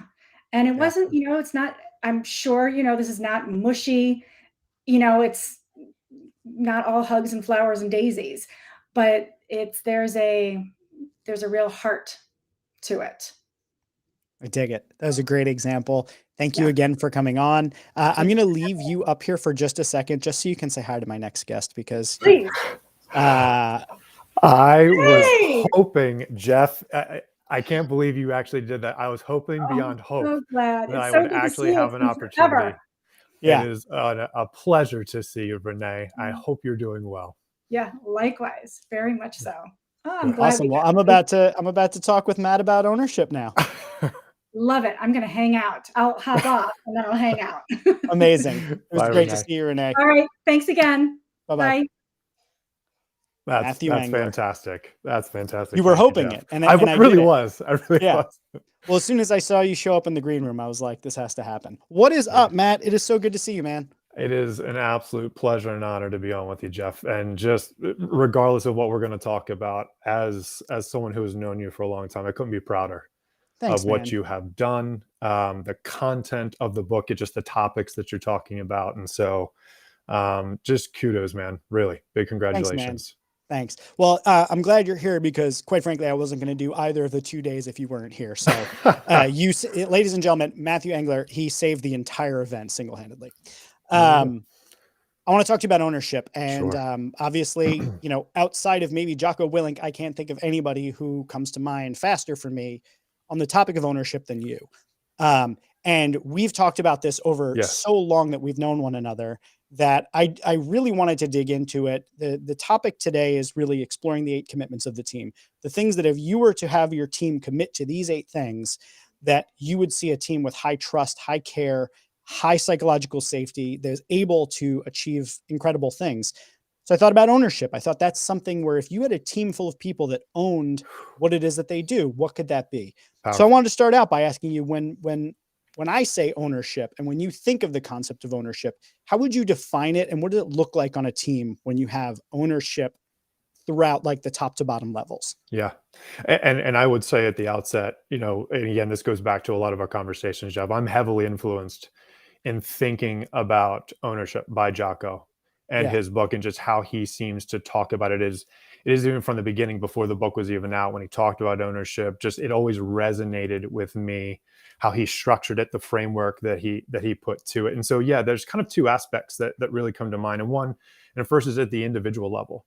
It's a mindset, it's a framework, and it's an approach that can be applied in almost any area. And I think that's one of the things that I really liked about the concept of ownership, because it felt like this knob or this lever that you could turn or pull regardless of what you were facing. I mean, yes, business context and team leadership, but think about anything that you're approaching or up against in life. How do you insert ownership in there? And so it's an opportunity to invite responsibility for what is happening to you. And I think, Sometimes we do that naturally given the circumstance or the position that we may be in. But by and large, what I find, and as you and I have discussed, that's something that is not there automatically, something that needs to be developed and infused. And so when you kind of take that and then apply it to the thinking around, well, how do I infuse ownership on a team, and how do I as a leader of a team think about ownership? It really is as simple as, regardless of who my people are, the circumstances that we are encountering, and the outcomes that we're hoping to deliver, ultimately the buck stops here, and it is with me. And I think it's like you have to start there, and then you can start to develop nuance as you drill deeper into your particular situation. I love that you brought up, even at the outset of this, talking about it as a mindset. And I loved your kind of visualization of it as a dial that you could turn up and down. Because I've always thought what's interesting about ownership is that you don't need permission from anyone to take a position of ownership over your work, over what you're doing, whatever, because it is purely in your mind how you relate to your work. Yes. And the thing that I don't want to say I've struggled with, but I spend a lot of time thinking about is that, we've known each other for a long time. And I've always seen you as someone who takes an incredible amount of natural ownership. From the day I met you, it felt like that was infused into your bones in the way that you approach your work. And I think that I'm a little bit more spotty about it. I don't approach everything with that sense, but the things that I'm really into, I have a very high degree of Sure. ownership. And I've tried to cultivate it more and more in myself. Where I've spent a lot of time thinking about is, well, how do you make that happen? How do you manifest that in other people? Because it's easy to say, well, just take ownership over it, right? Like it's a thing, you just say it and everyone will do it, right? But you have a team and everyone's going to Yes. come to it with their own baggage around, the type of coaches they responded to, the type of teachers, the way that they showed up in classes, the way they showed up at church, wherever it might be. Yes. You have these roles where you may or may not take ownership.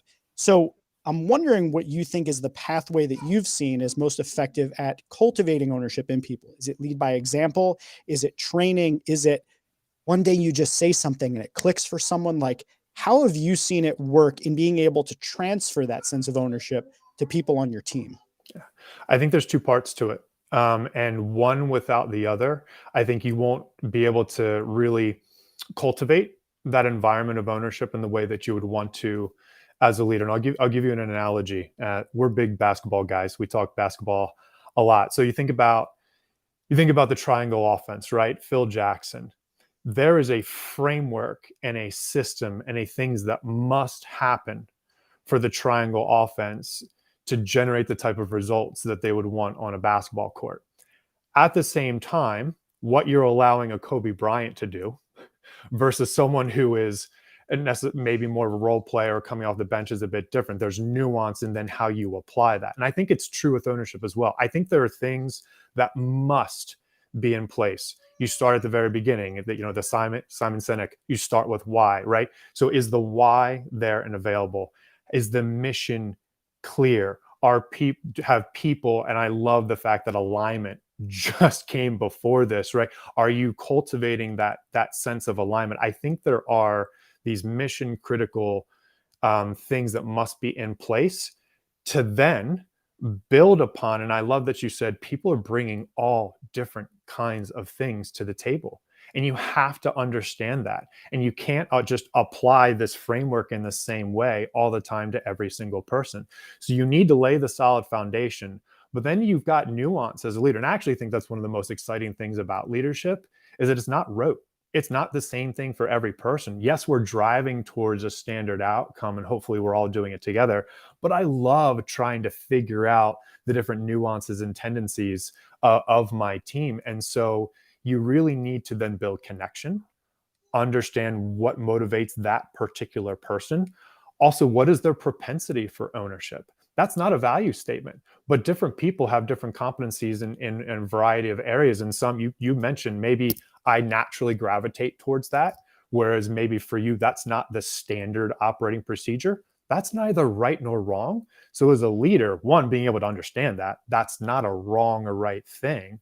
But then two, what do I then need to do to ratchet that up a bit? But it all starts with laying that foundation. How the why, is the mission clear?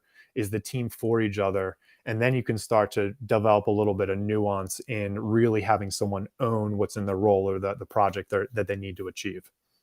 I love how time and time again throughout all of the discussions I've had, how much there is a common theme that there's a bit of a foundation building that has to happen.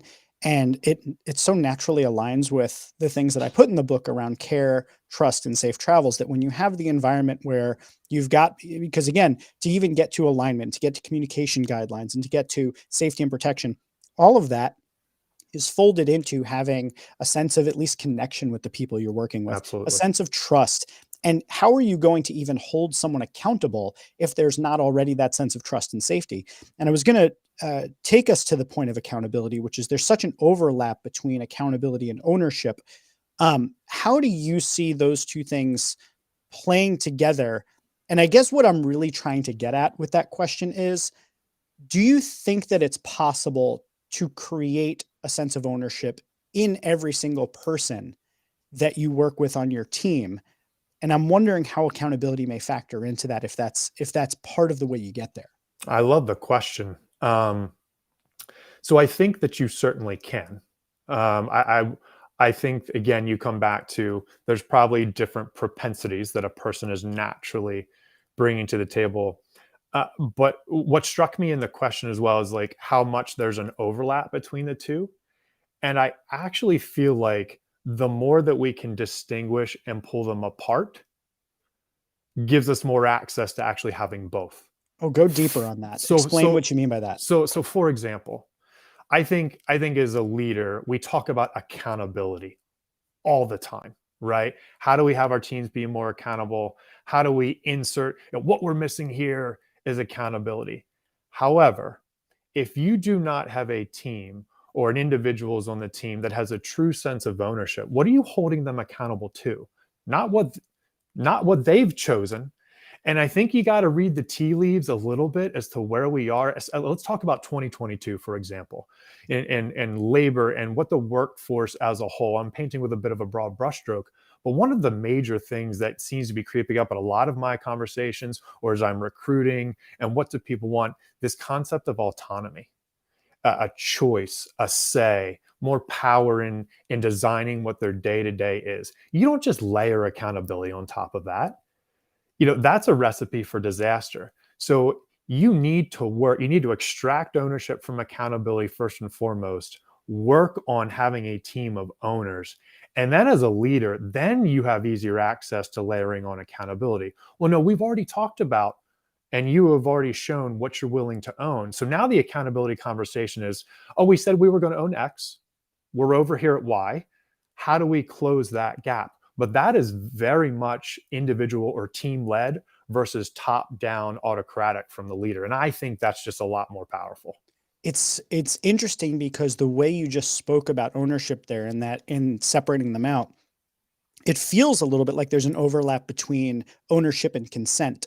That essentially, if you don't get someone to own a thing, if you don't get someone to authentically, truly take ownership over the thing that they're doing, then they're almost reluctant participants in the activity. Whereas when you have ownership, they've fully consented and therefore are more open to potentially inviting in that accountability conversation because they've given their word to it a bit. Well, and it's a longer term view. I mean, I think you can almost, with brute force, even put together a high performing team that operates for a short period of time. But unless you're getting that consent, unless that person is opting in, because you as the leader, you've sold the mission, you've established the why, you've done the process of trying to gain alignment. Unless you have all of that, and that person has made that choice, long term, you're not going to be able to produce the results that you would like. And I dare say you will not have a high performing team 1 year, 2 years from now down the road at all. So the last question I want to ask you about with ownership is, again, this book is for new managers. Yeah. And I believe that taking a sense of ownership in your role, taking a sense of ownership in any area, really gives you a little bit of extra fuel and a little bit of extra oomph that you need to make a thing happen, right? And I think a lot of new managers go into their role and they feel very much like they're a visitor. Like, I don't know if I necessarily belong here. And that may make it difficult for them to create ownership on their team. So forget about the team for a second. I know that's the focus of what we're talking about today here, but I think it's difficult in the same way it's difficult to love others if you don't love yourself. It's Yeah. difficult to take care of others if you haven't taken care of yourself.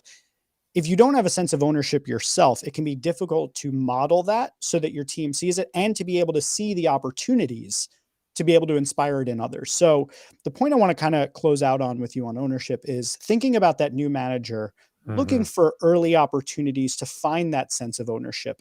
How do you recommend they keep an eye out for those sorts of things? Do you recommend that they look for big, bold actions to take ownership of, maybe small tiptoe steps into ownership? Should they be challenging authority? Should they be working with people on their team? Like, how do you recommend if you had a junior manager on your team, where would you look for that first step of ownership? That's a great question. And I don't know necessarily that there's a right or wrong answer here, but I'll say how it kind of occurs to me. I've really, especially over the last few years, um, enjoyed even in just my personal life, tinkering, experimenting, trying, uh, thinking about things in a very iterative process. And I think what I would try to communicate, especially to a junior manager, is let's not try to go big and bold right off the bat, but how can you take something that you're passionate about and show you are willing to try and fail, try and fail, try and fail, iteratively improve. And the only way that you can do that, by the way, is having a strong sense of ownership, because you're taking accountability. There's a taking accountability for, I didn't quite yet achieve the outcome that I wanted. You're transparent that has then happened. And then here, because I am an owner, there's always a next step I can take to try to either improve, course correct, or then now achieve the outcome. And I think as people see a leader, one, being willing to take that step, two, never stop, three, own the results regardless of what they might be, I think you start to slowly but surely build and cultivate that environment where people can step in and do the same exact thing. There, we've had this safe environment phrase appear, multiple times as people have come on. You create that safe environment for people to join in with that as you, and take that sort of same ownership. So that's how I would probably encourage a more junior manager just starting out to approach it. I love it. It's such a good thing because when people on the team then model that behavior, you get into a lot less blaming and finger pointing. You get a lot more people taking ownership over what happened and stepping up to try and correct it. And when you multiply that out across the entire team, I don't think that it's a big leap of logic to see how that makes a team that's going to be higher performing, that's going to be more resilient, that's going to fill in gaps and catch errors earlier, and who are going to support each other no matter what the case. Because even if somebody else is faltering, if you have that sense of ownership, you're going to step in to help them. So I Totally. think it's so critical that teams commit to that sense of ownership and that leaders look for those opportunities to cultivate it. Absolutely. I think the Absolutely. tips you've given here have been like super helpful for how to start that. And both you and I just mentioned at the beginning of this chat, Jocko Willing's book, Extreme Ownership. I would recommend that to people. I know you would recommend it as well. Very Um, much. One of the things this launch event has done for people is created an extremely long book list for them to read. Yeah. So I want to ask you the final question before Yeah. I bring on my next guest. I only have 2 minutes left with you, which, my man, I miss you. It's so good to see you. Um, Lovable leader, it's a term that came to me before I even had the outline of the book, but it resonated. And I Yes. felt like it would resonate with other people. So when I say the term lovable leader, who from your past or from your present comes to mind for you? And why does the term lovable leader get labeled on that person for you? Yeah. It was a fun exercise to not put too many parameters around that. When you ask the question, just like who like that came to mind, and then I kind of pulled on that thread. And so there's two people very quickly. So one, actually, when we were working together in our consulting days, his name is Henry. And what I really appreciated about him was that it he was a person who gave me some of the most honest, brutal, but in a great way, like Mhm. direct I remember him. feedback that as someone who is just starting their career, I literally think about to this day. And as I look back, what a joy and a privilege to have someone who was not afraid to tell me what I needed to hear, regardless of whether I liked it in the moment, because I knew he cared that I was able to take that next step. And then someone that I don't know, but I really enjoy following and listening and reading. Michael Hyatt comes to mind, was another person that came to mind. And you know my love of Yep. productivity and that sort of thing. But what he has done in terms of trying to equip the leader as well, and I think you've got vision, you've got, but once again, someone that I think shows everything that you've talked about over the past 2 days, and it really encompasses. And I have just gotten a lot out of now reading a lot of what he has put out as well. So those are the two that really come to mind. Excellent. Those are really good ones. And I agree knowing both of the people you're referencing. So, Matt, thank you so much for coming on and being part of my launch event. I absolutely love you and I appreciate you coming on and sharing what you can about ownership. Again, thanks so much, man. I hope to be in touch soon. Absolutely. Love you too, brother. Have a See good you, one. Bye-bye. All right, so that was Matt Engler, and we just talked a bit about ownership. Before him, I talked with Renee Pollins on alignment, and prior to that, Christina Blacken on communication. We kicked off the day with Yvonne Alston talking about safety and protection. Now we come to the part in the day where we're going to talk about the commitment to growth. And for that, I'm bringing on Tom Schwab. Tom is an amazing individual that I met back in 2016. He is the Chief Evangelist Officer. Is that correct? Did I get your title right? You've got the title right, and Excellent. I just have Chief to unmute Evangelist myself. Officer, interview valet.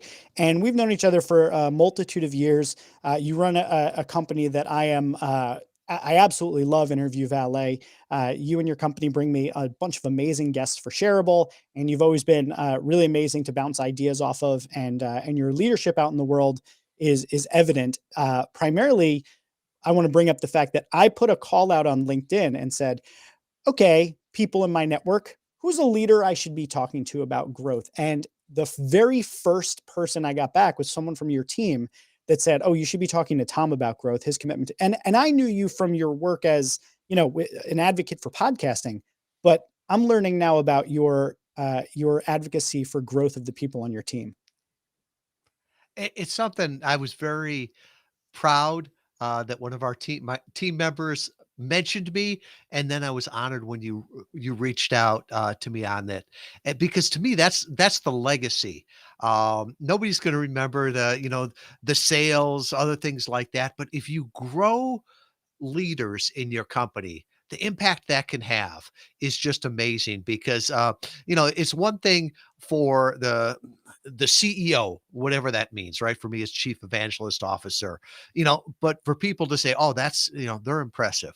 But what really touches me is when I go to a meeting and meet somebody like you and they say, oh, you need to know Joanne's great and does all these things, and when they start talking about the people on your team, to me it's like being a proud parent.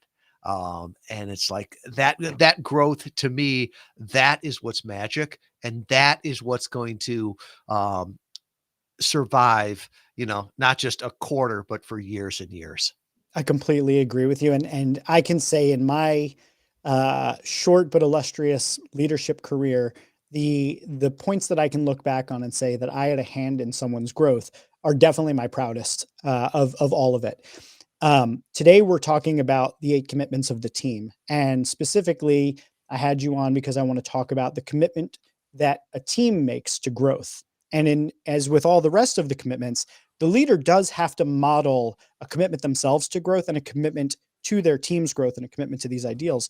So I'm curious, in your experience, how have you found yourself able to create a commitment to growth on your team, that you get people excited about their opportunities to grow? Because sometimes that can be difficult. Some people just want to clock in, clock out.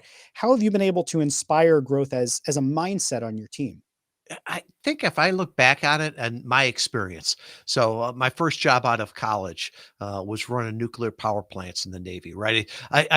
My first job was in the Navy, and their whole thing was growing people. The joke was you just about got comfortable at a job and they'd move you on to the next one, right? Because you've got to do a lot of things to go, go from being a new ensign to running a ship, in 20 years. Mhm. And I think a big part of that was that idea of a mission, of what you're doing here, even at a lower level job, is important. And you need to master this so you can go on to the next one. And that sense of mission is so amazing.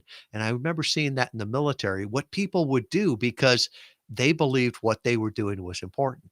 And I've done the same thing with all of the companies that I've worked in, that I've led, and even now, right? We're just not making bookings. We're not doing introductions, right? You're changing people's lives. And one of the things that I tell people is that the greatest gift in the world that you can ever give someone is introducing them to a new person or a new idea, right? It's the one thing that they can't do for themselves, and it will change their life, right? And so framing it in that way, that what you're doing is important and it's impacting that. And when you find ways that you can celebrate that, or share that back with them, I think that makes people, I don't want to say the word motivated, right? Because motivation is something that comes and goes, but it's more like Matt was talking, they're committed. They've got ownership into it.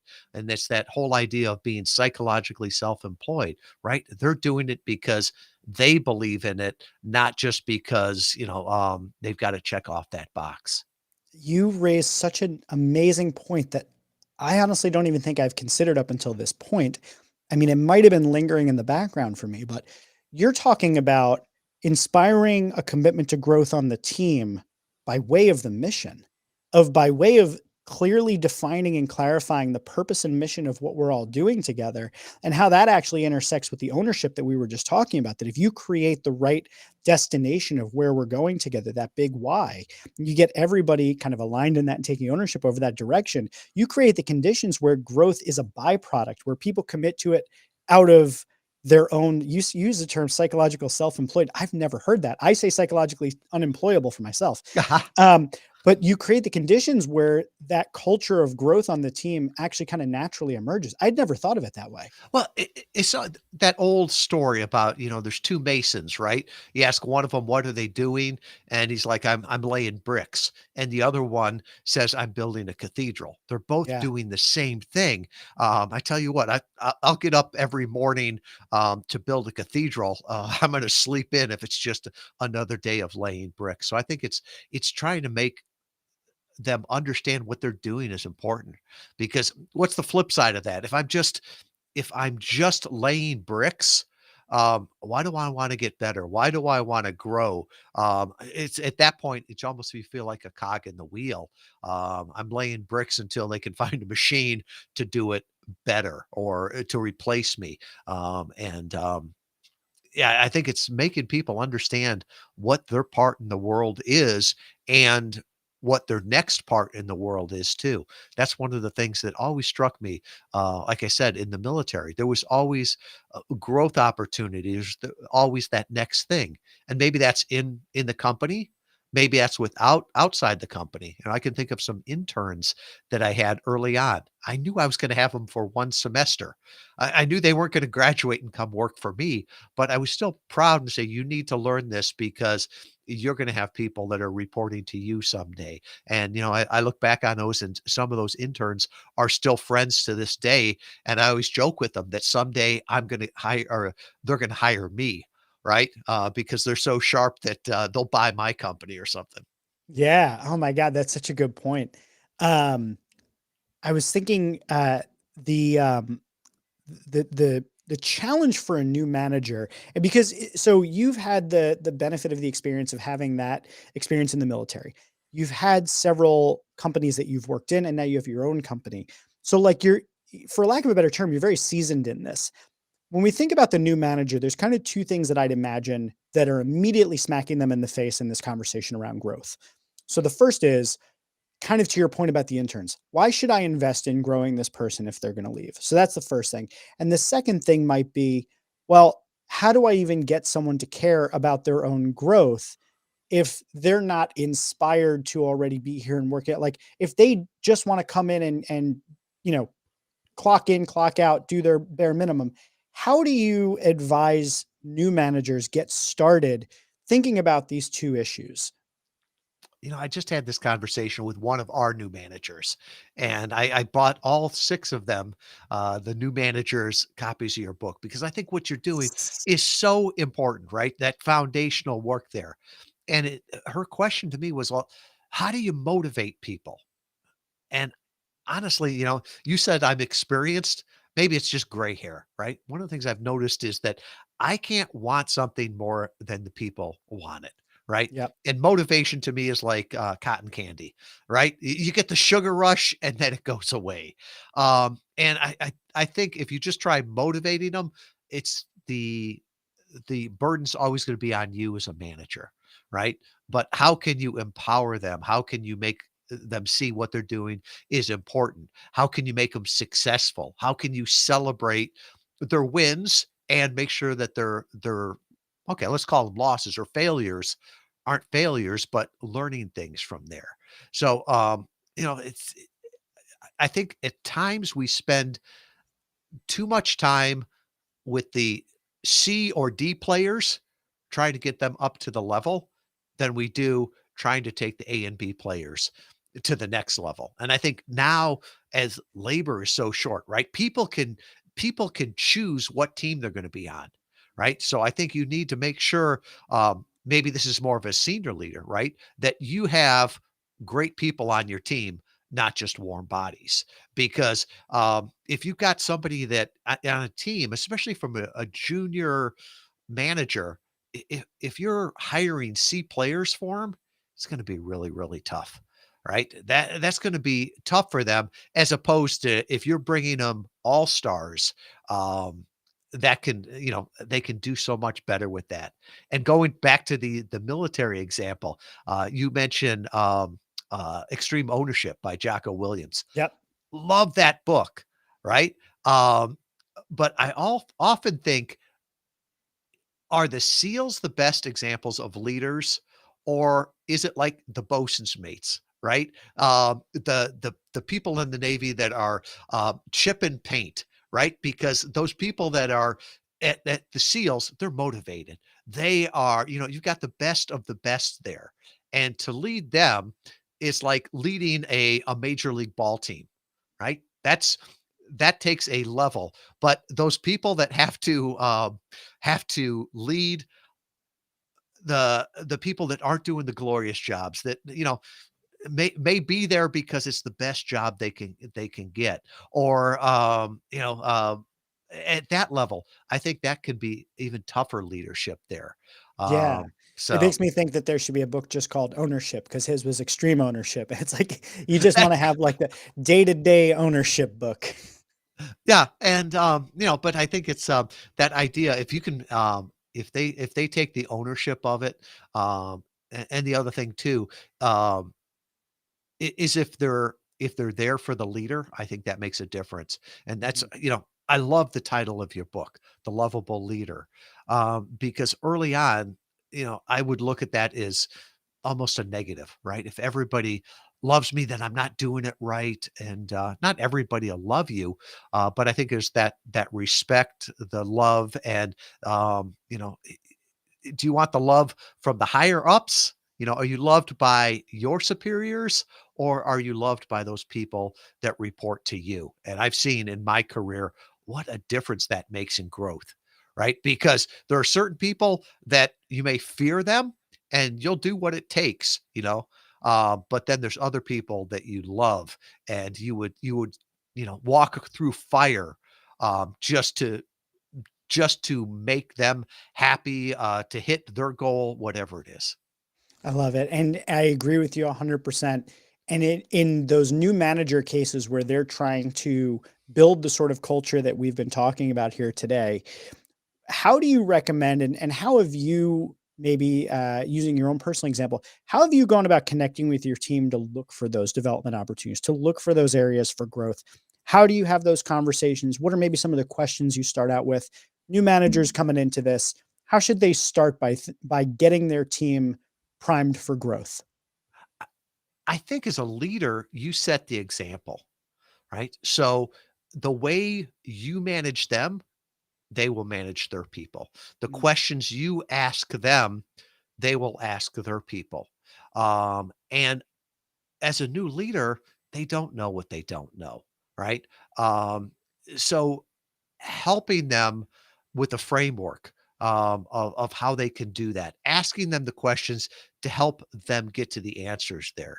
And I think, like I said, we've got new leaders on our team. We just promoted the next level of leaders there, and having that open, frank conversation with them. And, we're an entirely remote team. We've got people in Europe and North America. So it's not like I could just sit down and have a beer with them or, go out to lunch, but we get together through scheduled calls.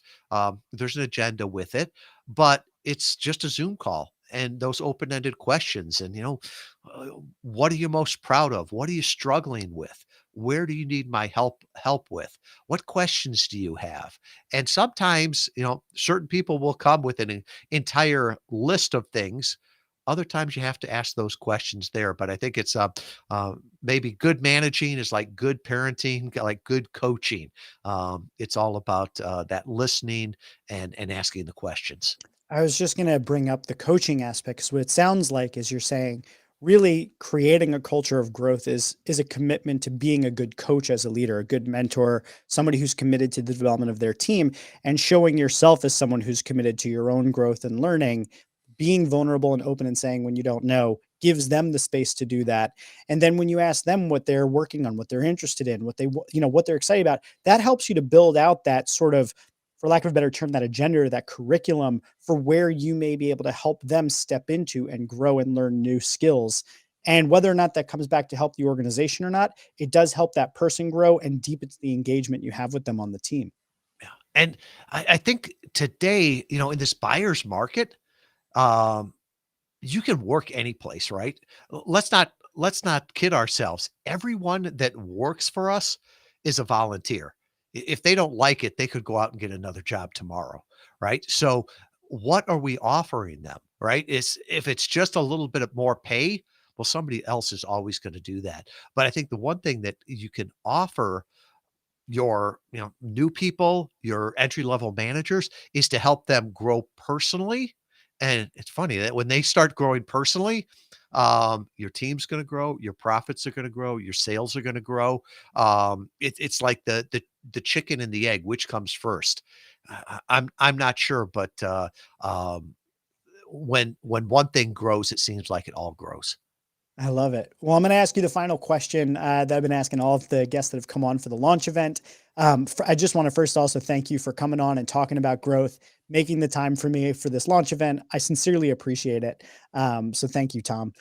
So the question I've been asking is, I came up with this title, Lovable Leader. It resonated with me. It sounded like a thing that would conjure in everybody's mind a person that they've worked with. So who from your past or present comes to mind when I mention the term lovable leader? When you said that, and I first thought it, I thought of one person more than any other. It was the skipper of the first ship I was ever on, Captain Bill Hayden. His call sign was T-Ball. Now, this guy was a guy that not only was a Top Gun pilot, then he ran all of Top Gun, right? And you're like, lovable leader? Yes. I mean, this guy was was the skipper of an aircraft carrier. He was the biggest fan. He was the biggest cheerleader. This guy never slept. He always thought the best of us, and he could be tough, right? And if you got called onto captain's mast because you did something wrong, I think most of the people there, they felt bad because they let the old man down, not because they were going to get in trouble. And he just had this spirit about him where he believed in us. We would do anything for him. And I've been friends with a lot of people on the ship since, and that, from junior officers down to junior enlisted, they all have that same vision of him. And it was really funny because after he left, we had another leader, and same rank. I guess he was a great leader, but this guy was an authoritarian. Everybody feared him. You Yep. did what you needed to do, but not more than that. And you think about all the different people. It was Captain Hayden. T-Ball. T-Ball was the lovable leader. Amazing. Amazing. I love how Everyone I've asked about it has somebody that they can look back on that. And that leads me to believe that there's lovable leaders out there. We can create more of them. And thank you for picking up the book for your team. I sincerely appreciate it. I hope that it helps. I'd love any feedback you guys have. Keep doing what you're doing. Know that I'm a big fan of Interview Valet as a host that you send people to, and hopefully as somebody who's going to be a client of yours in the very near future. So We would love that. Tom, thanks so much for coming on, and best of luck on the rest of the year for you. And thanks for coming out and supporting me, man. Thank you, Jeff, and thank you for what you do and who you are. Thanks, man. I'll see you soon. All right, everybody, welcome back. I have had one hell of a lineup today. Oh my God, I love doing this. I should do this all the time. It is a little exhausting after 2 days of it, but I'm energized by it, by the people that I get to talk to. I'm just amazed that people set aside time to talk with me about these really important topics. So here's where we are. We're at 3:20. I want to just take a moment to thank everybody who's tuned in and watched any of the event, whether it be live or whether you are watching it after the fact. I just thank you for your time and attention. I hope you've gotten a lot out of these guests that I've had on. They're all brilliant. I've spoken with a couple of people after yesterday's event, and they're like, "Oh my God, your network is ridiculous." Incredibly brilliant and in just amazing people that you have in your network. And I'm like, I know, it's amazing. It's really cool. I'm really happy about it. So if you haven't picked up a copy of the book, no better time than now. I'm going to let you in on a little secret. The Kindle version is only 99 cents right now. So I don't want you to buy it for 99 cents. I'd prefer you buy it for $17.99 as a paperback. But if you want to buy it for 99 cents, go for it. It's on Amazon. It's on Barnes & Noble. It's on bookshop.org. It is on Target. You can find all of the different places right here at lovableleader.com. And yeah, please go pick up a copy. And after you pick up a copy, I would love for you to not only pick it up, but read it. Tell me what you think about it. Leave a review on Amazon. Hopefully 5 stars. Hopefully. I don't know. I'm just trying to get it out there, trying to create more lovable leaders in this world. So I'm going to take a quick break because it's break time. And I will be back at 3:40. I'm going to be playing. I did a pre-recorded segment with Miley Topliff, and we talked about courage. So I'm going to be back at 3:20, or I'm sorry, at 3:40, and I'm going to be playing the pre-recorded segment for you to check out. And then after that, we'll take another quick little break. I'm going to finish out today with 3 very amazing guests. At 4:20, I'm going to be talking with Future Kane on resilience and the importance of resilience on a team. And at 4:40 to 5 p.m., I'm going to be talking with Chris Lynn from Day One, who is the opening speaker, and then Yvonne Alston, who is my opening speaker today. And we're going to be talking about cooperation. And I'm really excited about that one because I think we're getting into some interesting territory, difference between cooperation and collaboration, and just why it's so important on the team. So please stick around, come back at 3:40 to watch Miley, then come back at 4:20 and check out Future Kane, and closing out the day with Chris and Yvonne. Thank you to everybody who has shown up. Thank you to all of my guests. Thank you to my publisher, Page 2, who has been incredible. Thank you to my wife, who's just amazing at all times and incredible. Thank you to my daughter, who's really cute and has not had too many meltdowns in the background while I've been doing this. Thank you to my parents, who have been incredible influences for me. And thank you to all the authors and speakers who have served as inspiration and motivation for me. I will be back here in approximately 17 minutes.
All right.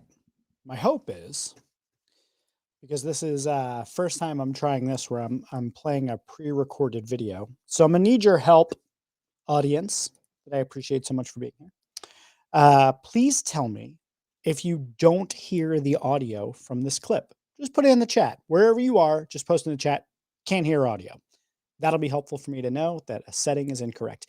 I have one way of doing this and I have another way of doing this. I'm not sure which exactly would work. I know one causes some problems sometimes with my computer echoes and such. I was dealing with that this morning, but I'm gonna try this other way. Let me know if everything's okay. Let me know if you can't hear. But I just uploaded the video to my streaming service. So I'm able to actually just play it direct from here. It'll take just a moment. It's going through a processing apparently. So while that's doing that, let's try the alternative way. Let's see if we can get that working. So thankfully we've got a little bit of time beforehand and a little bit of time afterwards. So while I'm doing this, have you picked up your copy of The Lovable Leader yet? You probably should. It's a really good book. Ask any of my guests. They'll tell you. All right. So we're going to give this a shot and see if we can get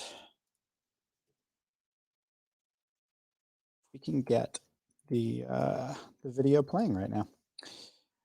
So changing the audio session to that.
So today is all about exploring the 8 commitments of the team, which are what I'm putting forward as what I believe are the 8 commitments that high performing, high functioning, high trust, high care teams will make to one another. And one of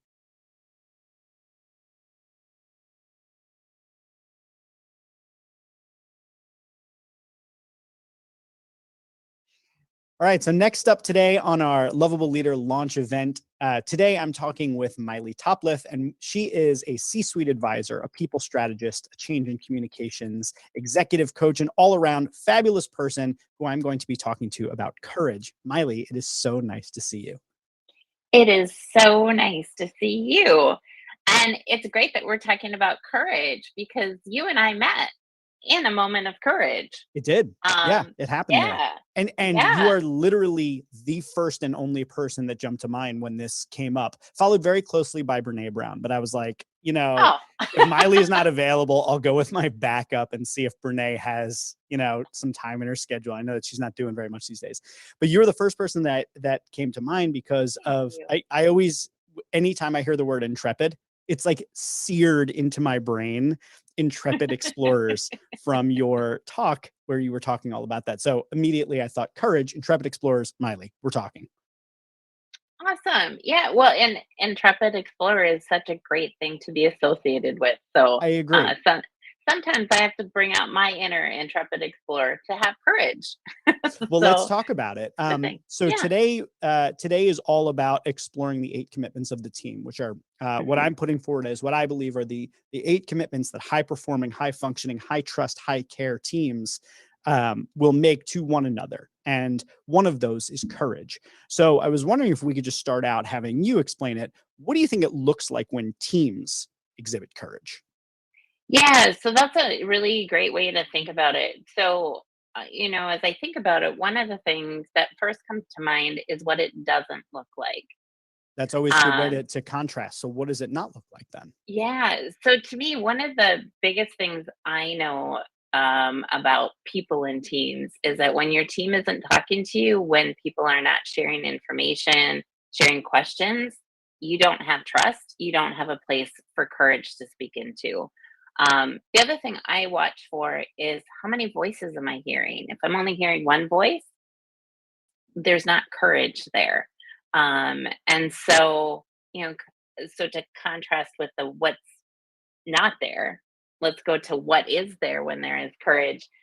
Um, I think you really have voices. You hear the whole team, you hear people, and you provide space to even the quiet ones to be able to have a way to speak into it, which might mean passing the mic, it might mean taking turns.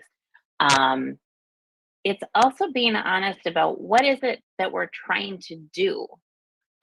So, what is the problem we're trying to solve? And I think a lot of times we can skip past that and as leaders assume like everyone knows what we're doing here. No, one of my favorite thought leaders is Priya Parker, and she is the consummate master or mistress of facilitation and mediation and really about the art of gathering. And so to me, one of the best ways that you can have a team exhibit courage is by being intentional about the purpose of why you're gathering. What is the role of everyone that's coming to this meeting? What is it that you're trying to achieve together? Um, how do you make space for each other to speak? Um, it would also be things like admitting that you don't know something. I had the experience recently of working with a nonprofit group. And as you are aware, a lot of my experience comes from very large companies or mid sized companies. And so, working in a nonprofit, I brought some of my corporate speak with me. And I remember when one of the leaders was like, Miley, what do you mean when you have this and you use these abbreviations? I don't know what those mean. And I was like, "Oh, no problem. I can explain that." But had she not taken that moment of courage to ask me, she would have continued to be like, "I don't know what she's talking about when she's doing that." So I think that really ability to ask questions to understand um, is really important. Um, one of the other things I think that, as I have known you over these years, it's also about asking for time.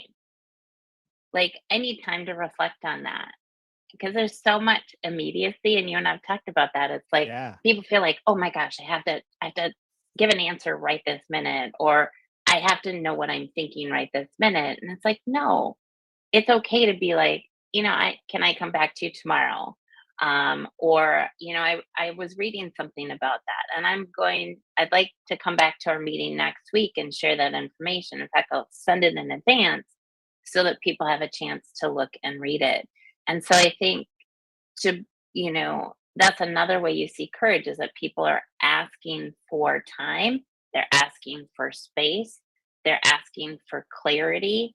Um, and I think, too, one of the things I think people don't think about often enough is when there is courage, there is often dissent, there is often conflict, and people, oh, that's not good. It is actually good. The question is, what does the team do with that dissent and that disagreement? And how do they lean into that? And how do they listen to understand, not just to respond?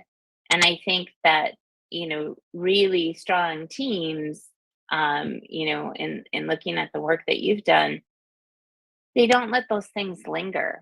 So it's how do you do the follow up? How do you do the loop back when maybe you're like, I didn't show up in my best way. I need to make amends. Or I need to follow up because now I'm understanding better what they were trying to tell me.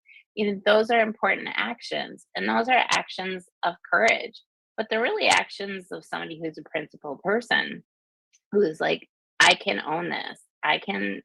It's okay for me to feel stupid for a moment in order to just really admit that, hey, I wasn't at my best in that moment. And I had some time to really think about what it is you were trying to bring forward. And I'm getting that. And I want to have a further conversation so I can better dig into that.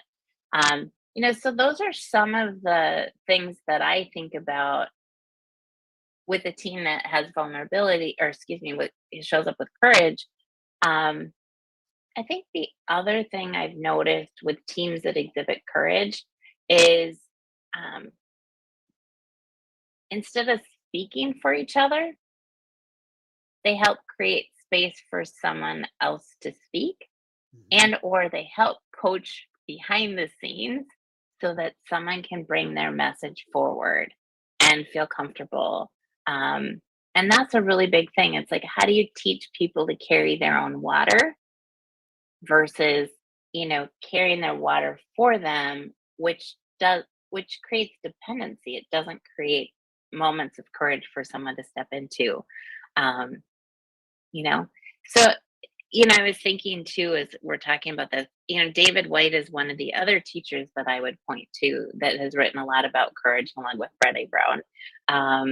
And he talks about something about like, courage is really not that far away. And sometimes we think it's like this big, grandiose thing, and we've got all these layers and all these explanations on top of it. And really, it's like, it's like 10 seconds of like really leaning into, I can do this, I can say this, I can speak my truth, I can show up here, I belong here. And you might have moments after that 10 seconds of stepping into that space of, what have I done? But you've been true to yourself. You've been true to the moment. You stepped up to the plate. And more importantly, you are showing up. And that's what life is. It's a series of moments of showing up. And that's what courage is. It's really about, it's living your life and showing up.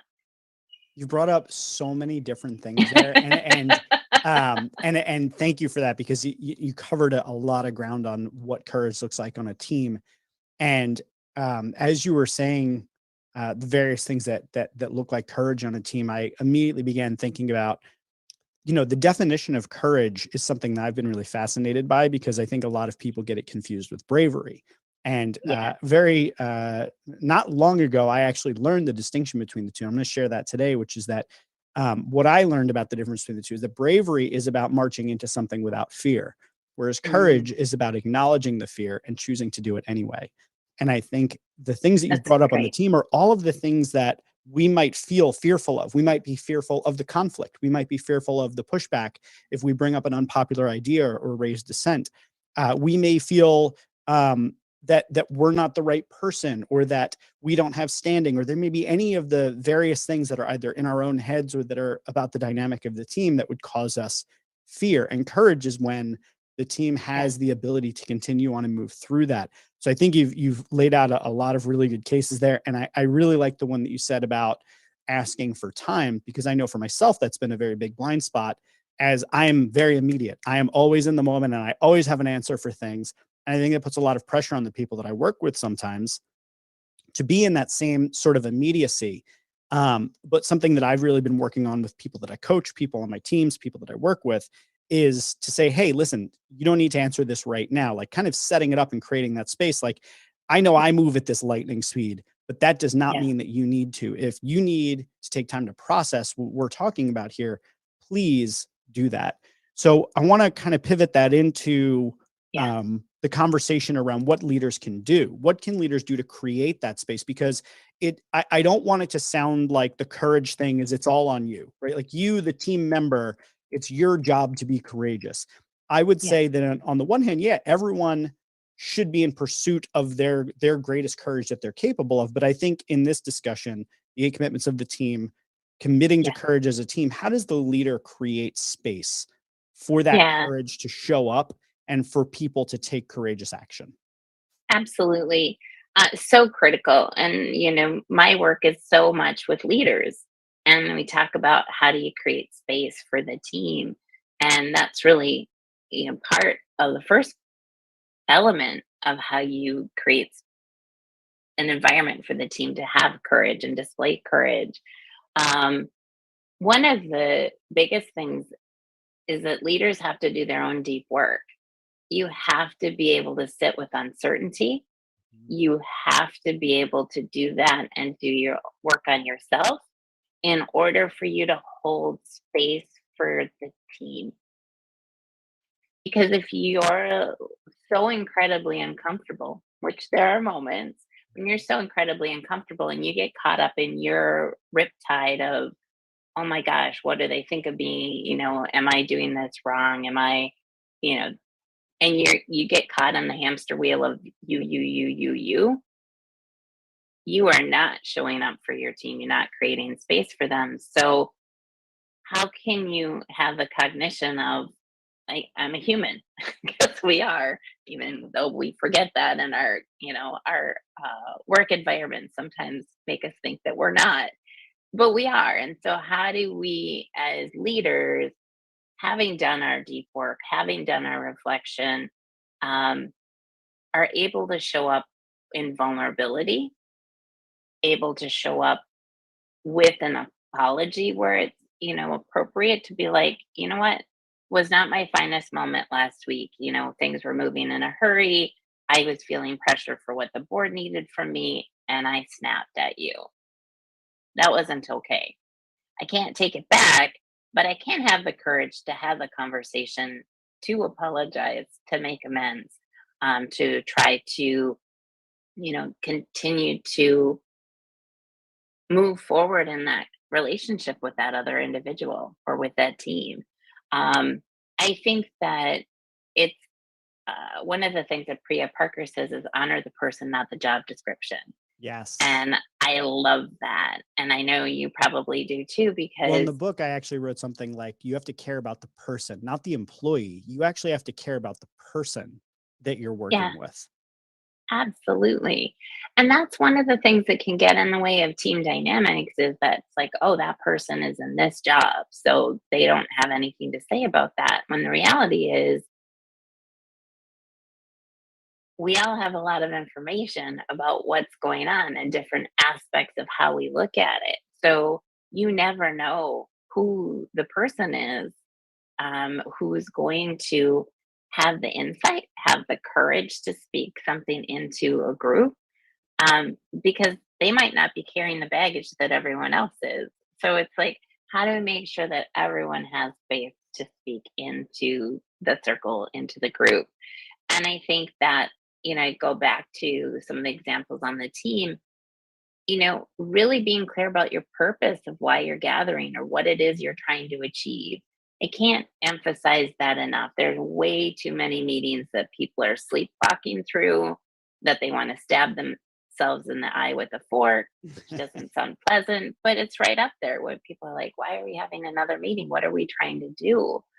And I think as leaders, we need to spend a little more, we need to invest the time in getting clear on why we're bringing people together. And I think that, especially in this time of pandemic and uncertainty, and then also looking at the things that are certain, there's so much that's moving for people in their lives of uncertainty, like what is changing with what are the guidelines or what's happening out there. And that carries itself into the workplace because we are, as you said, we're humans. We bring everything with us, and we might be able to some of us can compartmentalize better than others, but reality is we're human beings, which means we're messy. We got stuff going on. We always come in with a lens on something. None of us come in completely open to everything because we have history. Sometimes our baggage matches and sometimes it doesn't. But it's like, how do we, um, really get clear about how we're defining what it is that we're going to do together and bringing as much certainty to that as we can? because Yeah. that's uncertainty we don't need to have. And it's amazing how many times as leaders we'll just be like, oh, we're just gonna kind of wing this. We Yeah. don't need to do that to our people. We don't need to do it to ourselves. It really doesn't take that. We don't have to be so cute about, oh, it's going to take all this time and I need to bring this out and it's going to, it has to have this, that, and it. It's like, no. What is it? It's going back to one simple question. I'm going to quick look here because I wrote it down because I was like, this might come up. Hold on. I just need to scroll here. It's the question that Priya Parker asks in almost all of her work. It's, what is this group trying to solve? Are you, what are you trying to do in this gathering? Are you trying to align? Are you trying to show differences? Are you trying to show similarities? Are you trying to build a community? Are you trying to separate some things into different categories? Those seem like simple questions, but they're questions that we don't ask often enough as we're pulling people together. Yeah. And the I clearer we agree. are about that, and the clearer we are on questions instead of long expositions on things and opinions, the better we are at creating space for our teams to be courageous. I love it. And you so nicely tied together that these 8 commitments of the team are not standalones. They all kind of intersect with each other. And then it intersects with the work of a leader of creating and defining what the purpose is, creating strategy, managing the team along the way. There's so much that goes into it. So I really appreciate you putting those all together.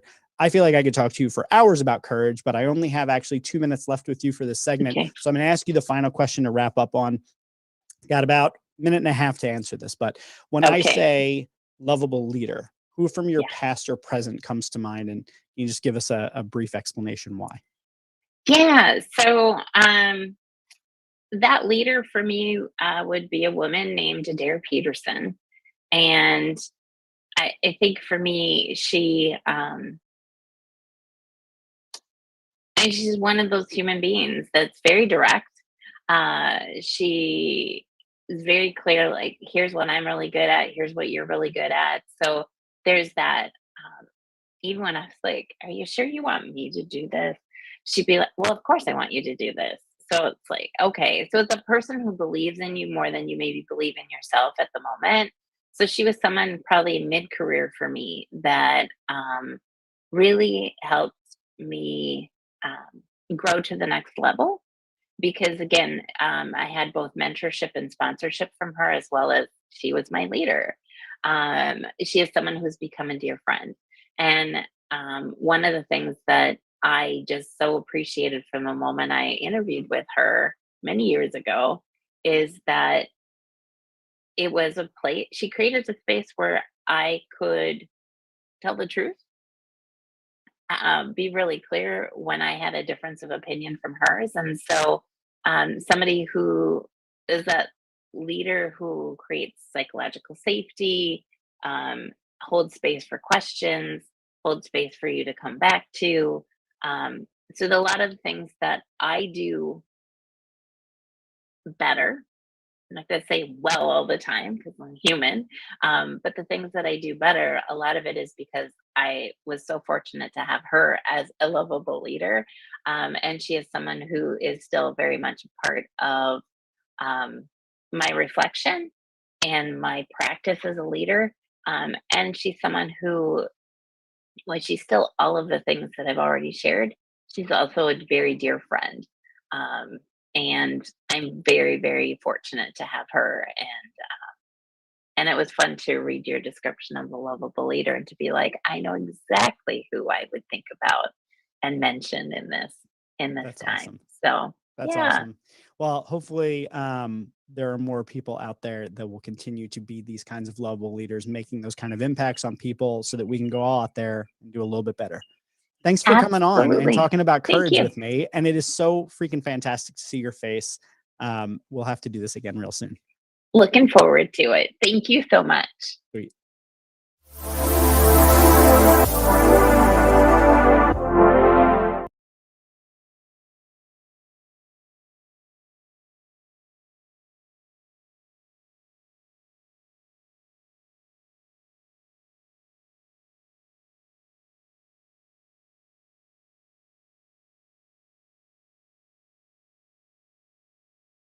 All right. No echo. Great. Everything's working out. Everything's coming up roses. All right. So we are down to the home stretch here. We have 2 slots left. I have 2 more guests coming up today. I have Future Kane coming up in 16 minutes. We're going to be talking about resilience on the team. And then after that, we're closing out the 2-day launch event with Chris Lynn and Yvonne Alston, and we're going to be talking about cooperation. Today has been about the 8 commitments of the team, a concept you can find in my book, The Lovable Leader. And it's on sale now on Amazon, on Barnes & Noble, on Target, on bookshop.org. I'm not sure if it's in the Apple bookstore yet. Let's check out right now together. You and I, let's see. Is it in the Apple bookstore yet? Because, you know, it'd be really cool if it was. But, you know, sometimes these things, they just don't show up, you know, all at once. So let's check it. It is not in the Apple bookstore. So Apple peoples, I'm sorry, but if you want to get it in Apple Books, you either have to download it from you have to download the EPUB from barnesandnoble.com or one of the other ebook providers, or contact me and I can directly sell you a copy of the EPUB that you can put into your Apple Books. But otherwise, it's available on Kindle for 99 cents right now, which is like the deal of the century. It's not going to last forever. So if you want to get it at 99 cents, get it now. But if you buy it for 99 cents, I think you at least, you know, I'm thinking it would just be really cool if, you know, for getting it for 99 cents, you at least left me a review, an honest review. I want your honest opinion of the book. I obviously don't want you to like, you know, BS or lie, but if you really enjoyed it, give it a 5-star. Let other people know that the Lovable Leader exists and tell them exactly why you liked it. It's a handbook for new managers. I tried to make it as actionable and tactical and practical as possible as a guidebook and a handbook for new managers. So it's not fluffy, even though it has like a warm, huggy, feely kind of feel to it, being called the Lovable Leader. It is really designed to be something that you can use and put into action. I break down the framework and the pillars of lovable leadership in the beginning. And then we go into all of the different things that are leadership. That's goal setting, that's strategy, that's management, that's conflict resolution and detours and when things go off track. And it even includes something that I don't know if I've ever seen in a leadership book, but self-care. You have got to be able to think about yourself and take care of yourself. There's a section in there on balance, and it's all about you as a leader staying in the right mindset so you can bring your best to leading the teams that you're on. So I hope that you pick up a copy of the book. I put a lot of heart into this book, a lot of work, a lot of effort. My publisher, Page 2, was really fantastic to work with. They helped me put together what I think is a really, really excellent book, and I hope you agree. So go and pick up a copy today. Lovableleader.com. You can learn more about the book. You can download a preview with the first chapter and the introduction. There's going to be a page at lovableleader.com/books where you'll be able to actually see a list of recommended reading that I think are really good for new managers. And if you pre-order the book, or if you order the book, I'm actually setting up a thing where if you were to, there's going to be a page on it where if you upload your receipt and give me your email address, I will put you on to download some free resources, such as a conversation guide that I'm working on and a couple other things. I'm going to be doing a Lovable Leader assessment, so something you can send out to your team and get a sense of, you know, what they think about your status as a lovable leader. What's the degree of trust on the team? What's the degree of safety? What's the degree of care? All of those things are really helpful. So I'll be putting those together, and they'll be coming along in the next couple weeks, next month or so, because there's a lot to do still with the book launch. But yeah, I'm going to take just a few minutes before Future gets here. Again, I'm going to grab myself a little bit more water so I'm ready for the closeout of the day.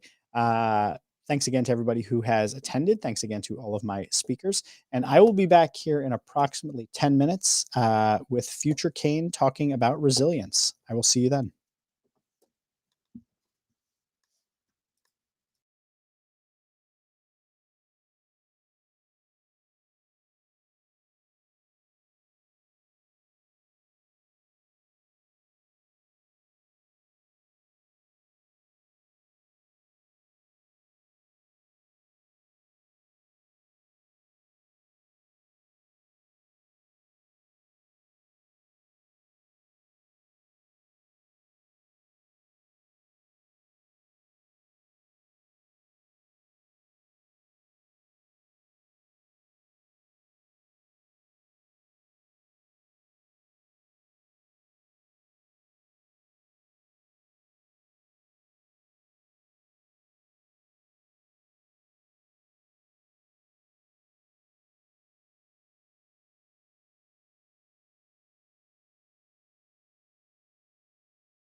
Classic. First time today. Mic muted. Maybe not the first time. I don't know.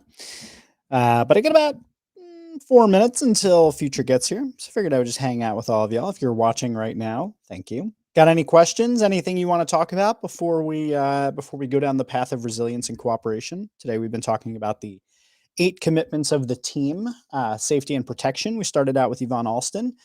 Then we talked about communication guidelines with Christina Blacken, went into alignment with Renee Pollins, started talking about ownership right after that with Matt Engler. Then we got into growth, talked about growth with Tom Schwab from Interview Valet. And then I just played for you the interview that I conducted with Miley Topliff talking about courage. We're going to be closing out the day talking about resilience and about cooperation. Now imagine what a team might look like if you had all 8 of these things, a team that committed everyone to safety and protection, that committed to a certain communication guidelines so everybody was on the same page about how we talk to one another and what dissent looks like, what bringing up tough conversations looks like, how we might work that out, a commitment to alignment that we can disagree, that we know that we're going to have disagreements, that we're not always going to be on the exact same page about the how, but we're all on the same page about the why and where we're going, the kind of the what is the end goal. So we commit to finding alignment and to not always needing to get our own way in service of what the team is after. A commitment to ownership. What happens when you have a team that all commit to owning their roles, to committing to taking a sense of ownership, even when it's something that doesn't fall under their job description, right? Like, what does that look like when you own the complete success of your team and are willing to go above and beyond to make that happen? Like, can you imagine what a high performing team that might look like?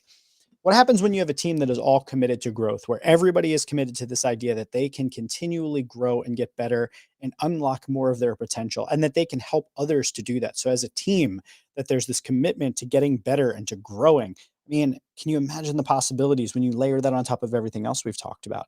And then a team that is committed to courage, that there are going to be times where the team doesn't exactly know what's going to happen, where there might be something that requires a little bit of a leap of faith.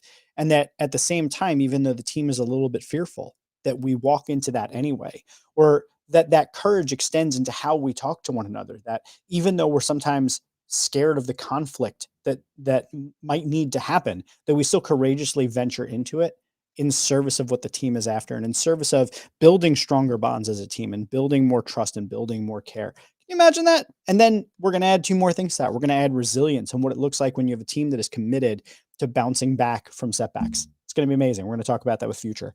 And then we're going to talk about cooperation and what that looks like when a team commits to cooperation.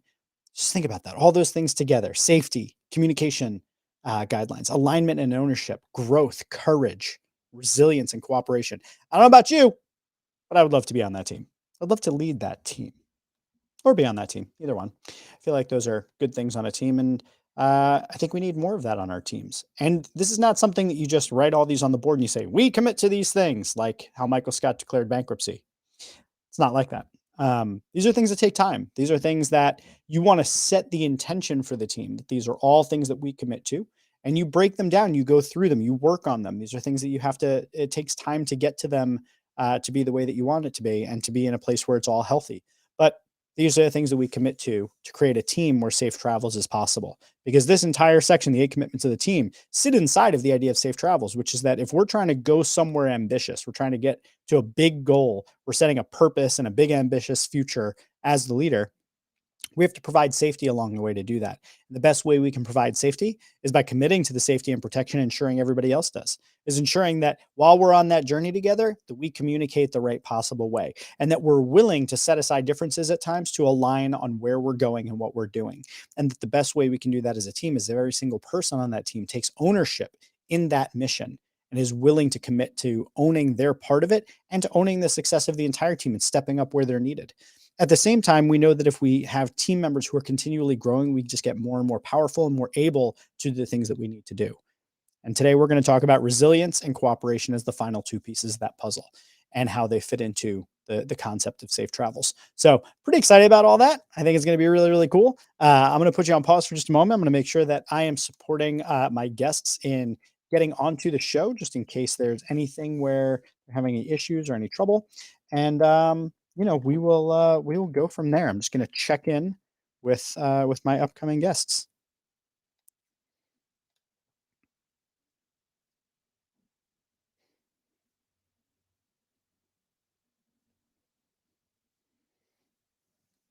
Looking so far so good.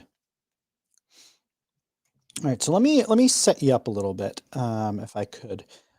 So the person I'm about to speak with, Future Kane, I was introduced to via Yvonne Alston. And you have people in your life that no matter who they introduce you to, you immediately know the people are going to be awesome. I like to think that for a lot of people in my circle, I'm that person because I'm very thoughtful about the introductions I try to make.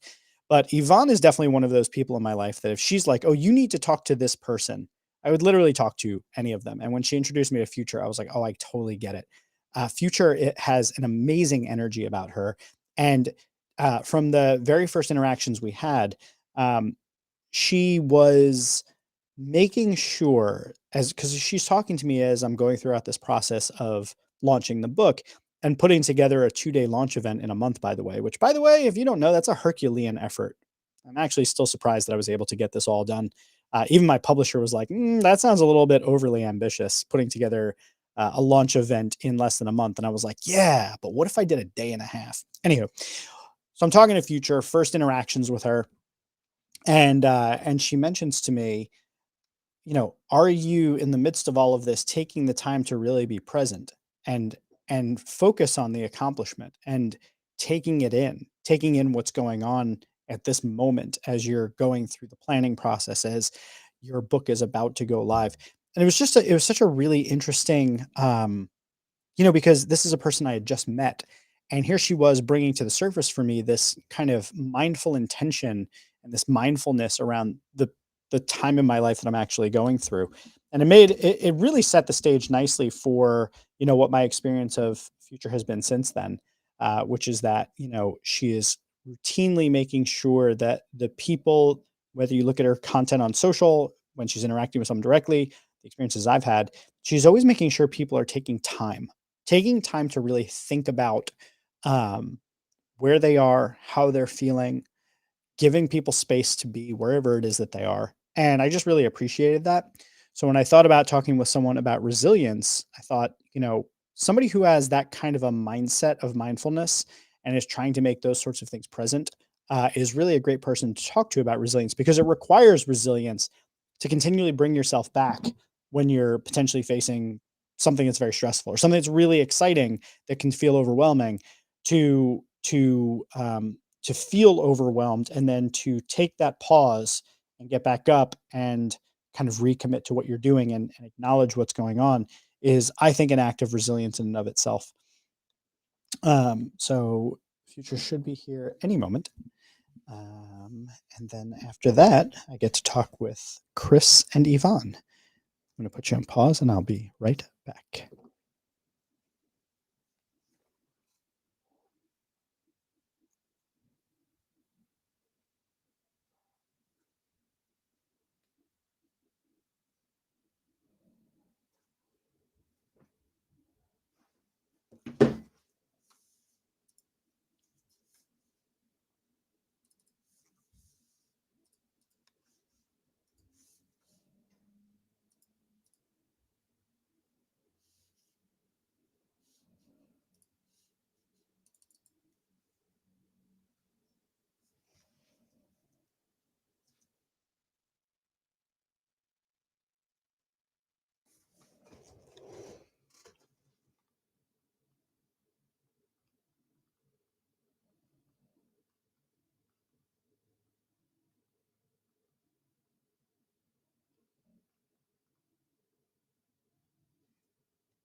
All right. So I just sent an updated link over to Future. I'm not sure if the first link was no good or not.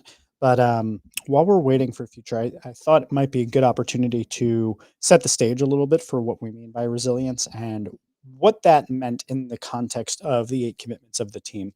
So I like to start first with a little bit of like the definitions of things. So resilience and perseverance, these are 2 words that I think we often use interchangeably, but much like I talked about when I was speaking with Miley, there's a difference between bravery and courage. In the same way, there's a difference between resilience and perseverance.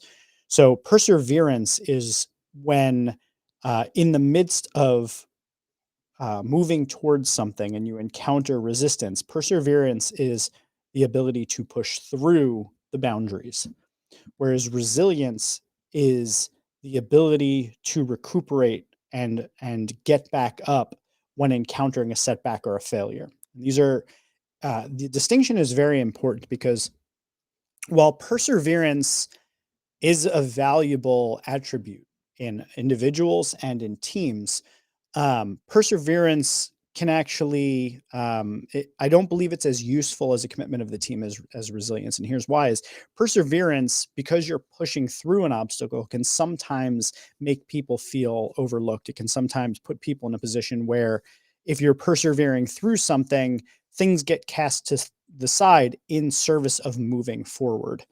And I think that there's an opportunity to do something more important for the team, which I think exists more in the space of resilience. Which resilience is so important as one of these 8, primarily because what we're talking about when we talk about trust, when we talk about safe travels and the creation of safety and the creation of an environment where care exists, it's important to understand that it's not about pushing through those moments where there is failure. It's not about, let's bulldoze our way through this issue that we are having as a team or as 2 individuals.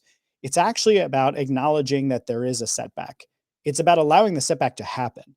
And as the person who sometimes is in the offending chair, or in the chair where maybe there's been a breach of trust, or there's been a breach of care, or there's been the situation where someone is encroaching upon the safety of the team, um, it's important that that person who is in that position takes the moment to actually allow that setback to happen, to acknowledge that something has happened, to assess it, to be curious about what made it happen, to be curious with the person who was potentially harmed or where those breaches of trust or breaches of care or breaches of safety took place. It's important to be able to be curious about that and have the foundation where you can investigate it. And then it's not about staying down with that. It's about getting back up from it and committing to do better. And that's on the personal relationship side of things, whether it be trust, safety, or care. But even as far as the mindset of resilience as a team, let's say you're after a particular goal, you're trying to hit a certain sales number or something, and you wind up having a setback. You don't hit your goal, whatever it is. You're trying to, bring in a certain number of new clients. It's not it's not the time when you get to the end time frame of the goal. You want to bring in 5 new clients by the end of the month, right? It's not the time at the end of the month to say, okay, well, let's push through and try and make it happen here. The time is to actually stop and pause and reflect. You got knocked down. You didn't hit the goal that you were trying to. So let's regroup. Let's understand, what is it going to take for us to get back up and to put ourselves in a position where we don't get knocked back down again. So I think it's really important to acknowledge that difference between perseverance and resilience. And when we talk about a team that is committed to resilience as opposed to perseverance, it is a team that's not committed to pushing through problems, but a team that is committed to acknowledging problems and learning from problems, of learning from failures and learning from setbacks rather than pushing past them and trying to pretend that maybe they don't exist. Because perseverance often requires us to look at any obstacles as something that is something that we can overcome, as something that we can push through. And that's just not the case, especially when we're dealing in personal relationships, which are really the foundation of any team and of any leadership situation. So I think it's really important to make that distinction. So that's one of the 8 commitments of the team, and that's why I put resilience in the book. Some of the things that I don't know if Future is going to be able to make it today. I'm not sure if my links got through or anything like that, but so here are a couple of questions that I was going to be asking future. So I've got a couple of them. Oh, wait, there she is. Haha. Yay. Oh no, I have Chris. Chris has arrived. Actually, I'm going to bring Chris on to talk about resilience. What's up, Chris? Hey, Jeff, what's going on, man? What's up, man? I figured you got here early. I'll bring you on. I don't know if Future got held up in a meeting or something like that. So figured you're here early, and I know that this is something that we can talk about. So hey, man, thanks for coming on and help me close out the show as well. It's really Yeah, awesome to have you absolutely. in 2 days. Well, how speaking of resilience, then this is a topic that I did not know I was going to be talking on. Well, I'm going to bring Yvonne on too, if you're cool with that. And Yeah, let's do it. We'll talk through the final 2 topics together. Let's do it. Yeah. So yeah, speaking of resilience, like how has this been? How has this 2-day event been for you? Hey. Hey. Oh, the gang's all here. Yeah. So we're getting together a little bit early. I think Future got held up in something. So she Oh. wasn't able to make it for resilience. So that means that I actually get to have you and Chris a little early. We're going to talk a little bit about resilience and then move into Okay. cooperation. And Chris just asked me on the concept of resilience, how have the past 2 days been? Perfect. Right. So Yeah. Chris, it's an excellent question, and you're a podcaster, so you understand. And you're both speakers, so you probably, I don't know if you have the same experience of me, but when I get off of stage, so like when I'm on the stage, it's everything. I give everything to that stage. Mhm. And when I Yeah. get off the stage and there are people there waiting to talk to me, I'm still in it. I'm ready. I'm good. Let's talk. Let's connect. Let's find solutions. Let's just form a relationship. And then as soon as it's like, okay, we're fully done. We're good. Crash. I'm like, I could Yep. literally just sleep for like the next 8 hours as a nap. So, I have never actually done a full day live stream before. And when I set up the idea, even my marketing team with my publisher was a little bit like, you sure you want to do that? And I was like, yeah, why not? Exactly. And yesterday was amazing. I mean, I think the one benefit, and I think you'll both appreciate this too, when you're surrounded by amazing people, it's really hard Mhm. not to be energized by them when they Yeah. bring that amazing energy and those amazing ideas. It's really hard not to just lock in and be like, I have these amazing people to talk to. I'm not gonna cash out now. So I Right. really, I felt really good all day. I kept my energy there. But Yeah. it was in my last talk with George that I noticed my voice was starting to go after the full Mm. day. And then it wasn't until after I finished out the entire thing and I hit off that I was like, just crashed. And Chris, you had texted me last night, and I'm sorry that like my response was basically like, meh, not brain, not I done, no more. Bye. Tomorrow, goodbye. So yeah, I mean, I will say that the overarching thing is it's been amazing. I've gotten to talk to incredible people, and I was able to bounce back to it today. I gave myself the morning because I thankfully didn't schedule 2 full days, and I feel like I bounced back well. And really part of that is people like yourselves coming on to talk with me about important topics, and the hope that this sort of content is something that not just lives right now as a live event, but then gets to be chopped up and put out elsewhere and spread, because that I believe in this, like with every fiber of my being, and I know you both do too, that Yeah. like we can change the culture of work bit by bit, piece by piece. We can make an impact on people. Mhm. And if you just take one manager and shift how they lead, it can make ripple effects out into the world. So I think I'm just motivated by the purpose of it all. And overall, I think I feel pretty good, Chris. Well, let me piggyback off of that, with what you just said, right? Is that you're focusing, speaking of resilience, you're focusing on that purpose and what you're being motivated by that goal, right? And so when we look at resilience, right? When I look at resilience, I think about motivation and how people are resilient to any obstacle that comes their way. And you are, let's cut the crap and the fluffy and just, we know that there's always going to be hard times, right? There's always going to be Yep. the highs, there's going to be the lows. People who pretend like it's all high, right? Like they have the Instagram filter on, That's not real life, right? And so let's be honest about it. And when we see the lows happening, let's acknowledge them and remember why we're there. Let's remember the purpose of what we're doing or the reason of what we're doing and focus on that goal, because that is what's going to help us push past that work.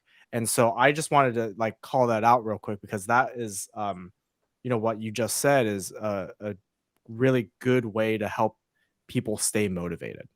Yeah, I Yeah. agree.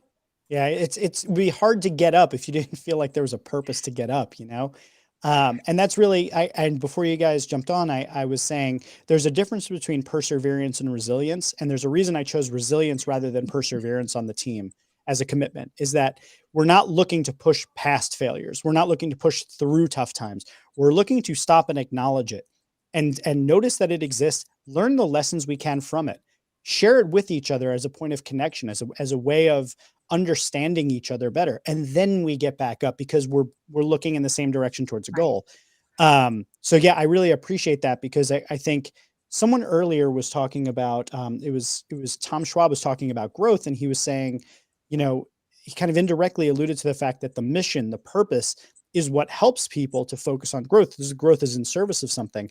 I would say the same thing here. Your resilience is in service of something, and that helps you get back up. Yeah, I absolutely agree with that. And, it's funny, many people know that Chris is a part of Indelible and we work together very closely. And I am the first one sometimes to go to Chris and be like, dude, it's been like 4 days of like 12, 13, 14-hour days. And like, I got nothing. And he's always great about reframing some of the challenges that I'm going through in the moment. And basically that premise of keeping your eyes on the prize, right? Like, and he reminds me, even in the hardest times and the darkest challenges of it all, with being a leader, a new CEO, all of that, of, reminding me almost of my why. And that, to your point, Jeff, just gives me like so much more energy and so much more tenacity to just keep going. And that's why understanding one's purpose and your own individual why for what it is that you do is so important, because that is what is going to get you through in those hard moments or these long days when you're doing something like this. Or when Chris, like, I remember when Chris, you did that like 24-hour or maybe it was like Yeah, a 12. it was a 12-hour live stream. Yeah, straight. Yes, he did a my 12-hour Yeah. live stream. Like, I don't think I that the get you. man took a bio Yeah. break or anything. I don't know what you had going on over there, but he made it work for 12 hours straight, committed to stopping Asian hate and having some really critical conversations with folks. And I jumped in, we had a quick conversation, but I've never done anything like that professionally. I've worked really long days and so forth, but I got breaks with engagement, right? But to be on like that for 12 hours straight, like, it was phenomenal to see. And again, what was, the fire underneath, the surface of what people couldn't see is his passion and frustration with wanting to address Asian hate and what was happening in his own neck of the woods out there in San Fran, but what was happening more globally, right? We saw a lot throughout the United States, but it was just that passion, that fire, like, I'm sick of this ish. And we're going to have conversations about it. And I'm fully committed 12 hours straight to get it done. So, my hat is actually off to both of you. Like, talk about Superhero Institute. Like, both of you are my superheroes. You guys are amazing. So what you're saying is we have to get you on a full day live stream. Yeah. I think that's what I heard, Chris. We can give you Yeah. pointers. We've both kind of done it. Yeah, let's do it. Yeah. Good luck with that one. Chris knows I'm actually an ambivert, so that would be hard. I could feel do like it. Yvonne conference would be amazing. I don't know if I'm that loved as a leader yet, and I use the words you are. yet. Yeah. But I feel like you're maybe getting one day. two disagreements here on that. Yeah. Well, I want to ask you both one question about resilience, and then I want to shift us over to your topic on cooperation. But what does it look like to both of you in your roles as leaders and working with leaders? What does it look like to foster a culture of resilience on teams? How do you go about addressing that so that resilience is a thing that can happen on a team and people are willing to commit that that is a way that we operate? Yvonne, unless you've got something off the top of your head, I see you looking at me. I know you got something off the top of your head because you're like, in the midst of onboarding someone right now. So I feel like that's perfect in terms of tactics and tips around resiliency. Yeah, well, I would start with a warning, right? Is that like resilience should not be coming at the cost of one's own health, right? Yeah. Yes. And so I think that, Jeff, you had pointed out the difference between resilience and persistence, right? Persistence is trying to push through those barriers, even at the sake of one's own harm, right? And just disregarding anything else that's happening, right? And that's just continuously pushing through. But resilience is making those adjustments. And so I think with resilience and creating that culture, it's again acknowledging the humanity in the situation and in the moment. There's nothing wrong with someone coming, Yvonne coming to me after a long day and saying, "Oh my gosh, this day was great or horrible. It just took a lot out of me." And just acknowledging that moment of like, "Hey, it's okay. Like, focus on what we're trying to accomplish. And are you taking care of yourself?" And like Yvonne knows, like, I'm Go constantly ahead. You can texting spill her, the right? beans. Go ahead. Right, like, I'm constantly messaging her and texting her and being like, "Hey, have you been eating today? Are you working out? Like, are you taking care of yourself?" Right?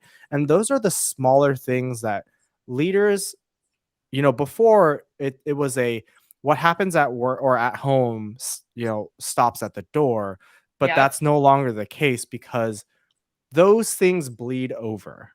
As much as we would love to separate and compartmentalize, that's just not how life works. That's not how the human brain works. So let's allow that and acknowledge that and allow people to have their space. And for leaders, understand that resilience comes at a cost of, or not at a cost, but you have to acknowledge the human side and the personal side of those individuals and their needs in order for you to be able to make adjustments and move forward. Yeah, I Yeah. completely agree with that. And one thing I just want to add, and then Yvonne, I'd love to hear your thoughts on it. I think there's a lot of things we can say about the pandemic and a lot of things we can say negatively about what the impacts, but we can actually point to some things that we have to be somewhat thankful for, which is that I think that the pandemic really illuminated that this idea of checking your personal life at the door, it when you said it, it was like I took it as like kind of metaphorically check it at the door, but like as you were saying it, like my daughter literally like ran up and was like, "Baba." So like it's actually now literally the door is gone because this is work. We're at home. There's no more door, and we have to somehow fit everything together. And for to ask people to fit into any sort of a box, even if we're talking about resilience as a commitment, that's going to mean different things to different people, and it's going to be based around what their unique circumstances. Which is why I've consistently advocated for, and I know you both agree with this, but like talking to the person, not the employee, not treating them like an employee badge number or whatever, or a team member with a title, but like an actual human being that's coming to bring their best self to work, has the best intentions, wants to do good work, but actually needs to be treated as an individual with their own unique criteria.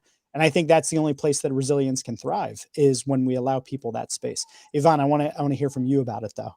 Yeah, I agree. I think that what is very critical for most folks, I'll say it is for me, is feeling that, going back to our earlier conversation of safety and protection, right? Number one, feeling that I can be transparent with whatever my challenges are that I'm going through with my leader, to be able to talk to them and have real conversation. Because my resiliency around, for example, if I'm at home and my kids have learning, and they're on screens all day, right? And I'm trying to be in meetings, and then Chris knows this, his little ones will come in and hey, and all of that, right? And that could be very stressful for some folks, especially if you don't have safety and protection within the dynamic of your team. And so in order to keep that resiliency up because of this blended environment of both work and home, it's really important to be able to have that transparency, to be able to have vulnerability without judgment, and to really be able to say, you know what? Hashtag this is us. This is us, like in all of our home offices, and screaming kids and dogs barking and screens glitching and tech going left. This is us. This is where we are right now. So we would do ourselves well to be able to I just think accept that, embrace it, and help each other along on that journey. And that's what's going to create overall resiliency. And then I think for employers specifically is being a lot more flexible when it comes to what does the average workday look like. Maybe it used to look like 9 to 5, right? Where we get in the building, we do our thing, we leave out. But now with the challenges that are happening, especially for parents, right, on the home front, we need to be looking at like, just get it done. Right? Like you don't need to clock in at this time and clock in out at that time. If you've got something where you've got to take, Chris got to take Marissa to violin lessons or gymnastics or whatever, right? Like it's really important to be able to say like, hey, that's okay. Take 2-hour break, go do what you got to do. We know the deadline to get it done. That's resiliency. That's agility. That's, strong, lovable leadership. I love that you brought agility into it, because I think resilience is awfully difficult to do without some form of agility in the way of thinking, that you're willing to respond to conditions as they come up and be Yeah. flexible to it. It's very difficult to be resilient in a rigid environment. And it just feels rote and it feels forced. Whereas in a more agile environment where you're thinking about how do I respond to circumstances, resiliency becomes a benefit within that environment. I want to shift to talking about cooperation, because it's such a beautiful segue from resilience into cooperation, because they work so hand in hand. And Yvonne, when we were talking about this beforehand, I don't know if you brought it up to me or if Chris brought it up to you and you brought it up to me, or if I don't know if Chris brought it up to me, but we talked about this interesting distinction between cooperation and collaboration. So I want to make sure we do touch on that.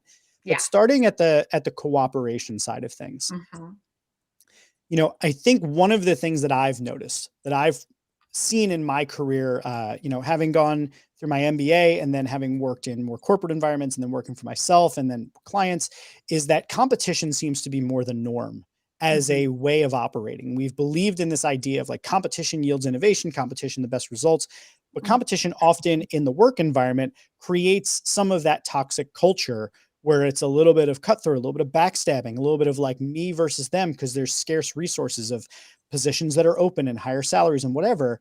Yeah. So, in the way I see it, cooperation almost always in from a game theory perspective, even typically yields a better overall benefit for the team.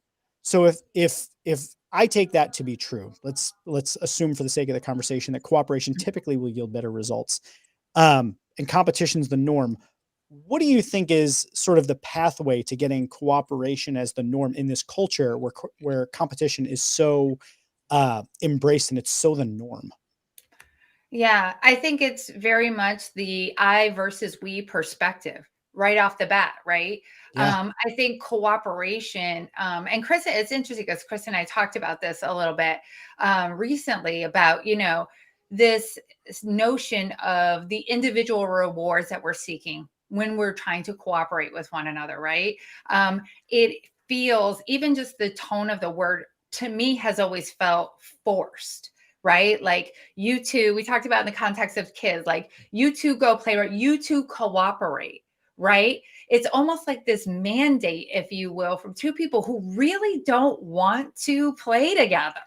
Right. Yes. And so it's kind of like a forced environment that you're trying to create versus, like, for example, when we talk about that distinction with collaboration, that's really about wanting to see one another succeed in addition to coming together around a shared goal. Right. And so Cooperation, I'll be honest with you, I'm just not a big fan of that concept overall when it comes to the workplace environment and so forth. I want to see leaders, especially lovable leaders, right? Talk more about collaboration, bringing their arms around each other as a team and working together towards that shared goal versus this and here's my contribution to whatever the goal is. And I do that. And like this cup of coffee, I'm going to sit it right here. And okay, I did my job and I'm out. Can I just pause you for a moment there? Because that is a beautiful distinction. And I'm actually going to change the next version of the Lovable Leader edition. Oh, no.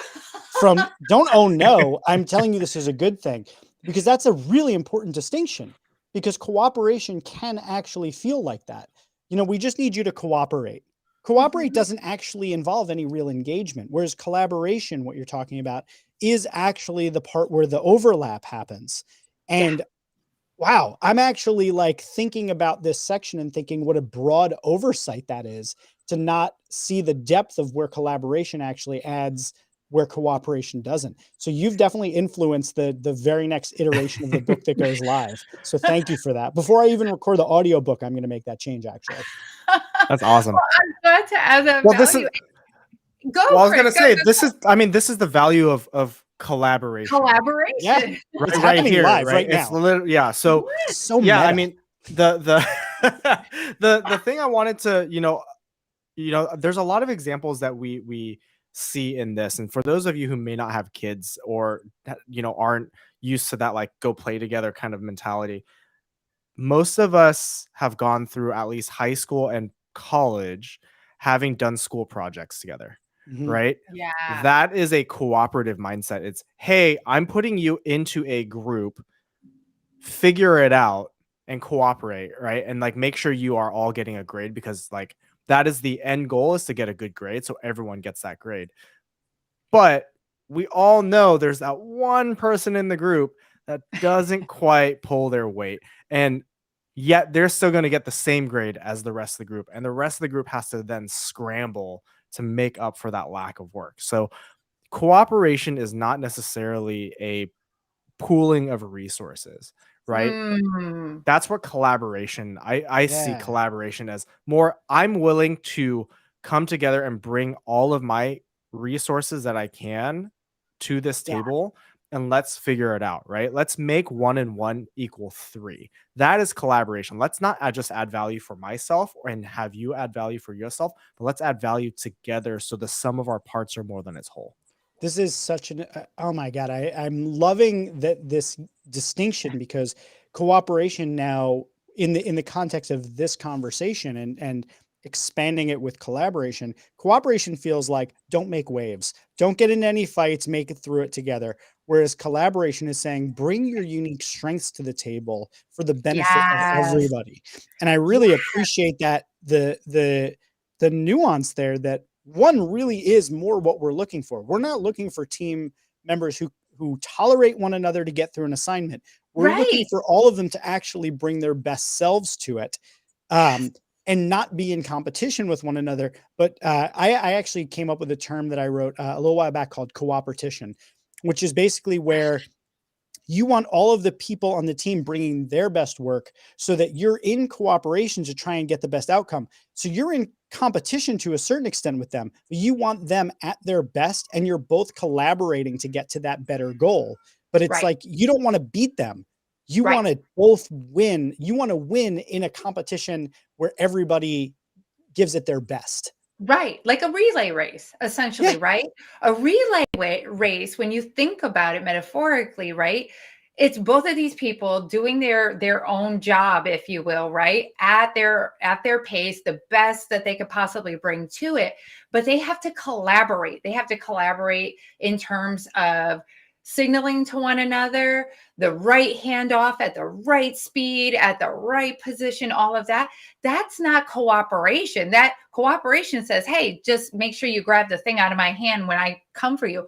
Collaboration has another level, I feel like, of intentionality, right? And what you and Chris talked about, like adding those resources, adding those insights. And Chris's mathematical equation for that is brilliant. And I don't know if all the listeners caught that when he said 1 + 1 = 3. In cooperation, 1 + 1 = 2. You do your part, I do my part, right? But Yep. what you see in the 1 + 1 = 3 is your value, my value, and then the overarching goal. So we actually come out ahead. And that's where I feel like collaboration perhaps trumps cooperation, Yeah. and you get so much more out of it. I love it. I love it. I'm just thinking of the what is the process of revising a book at this point? But Oh, it's all good. It's all good. I love that you brought it up because it is such an important point. And while I still believe that cooperation in the scheme of 8 commitments of the team is a good thing, I yes. now actually believe that collaboration is, if you made those 8 commitments that I've got there, you got an amazing team. It's going to be great. But if you add collaboration instead of cooperation, you go a little bit Yes. deeper. We're now taking it that one step even further. So Yeah. addition number 2, courtesy of Yvonne and Chris, is going to be collaboration instead of cooperation. Well, Jeff, real quick, you had mentioned it, right? Is cooperation, and I wanted to highlight this, is a certain level of commitment.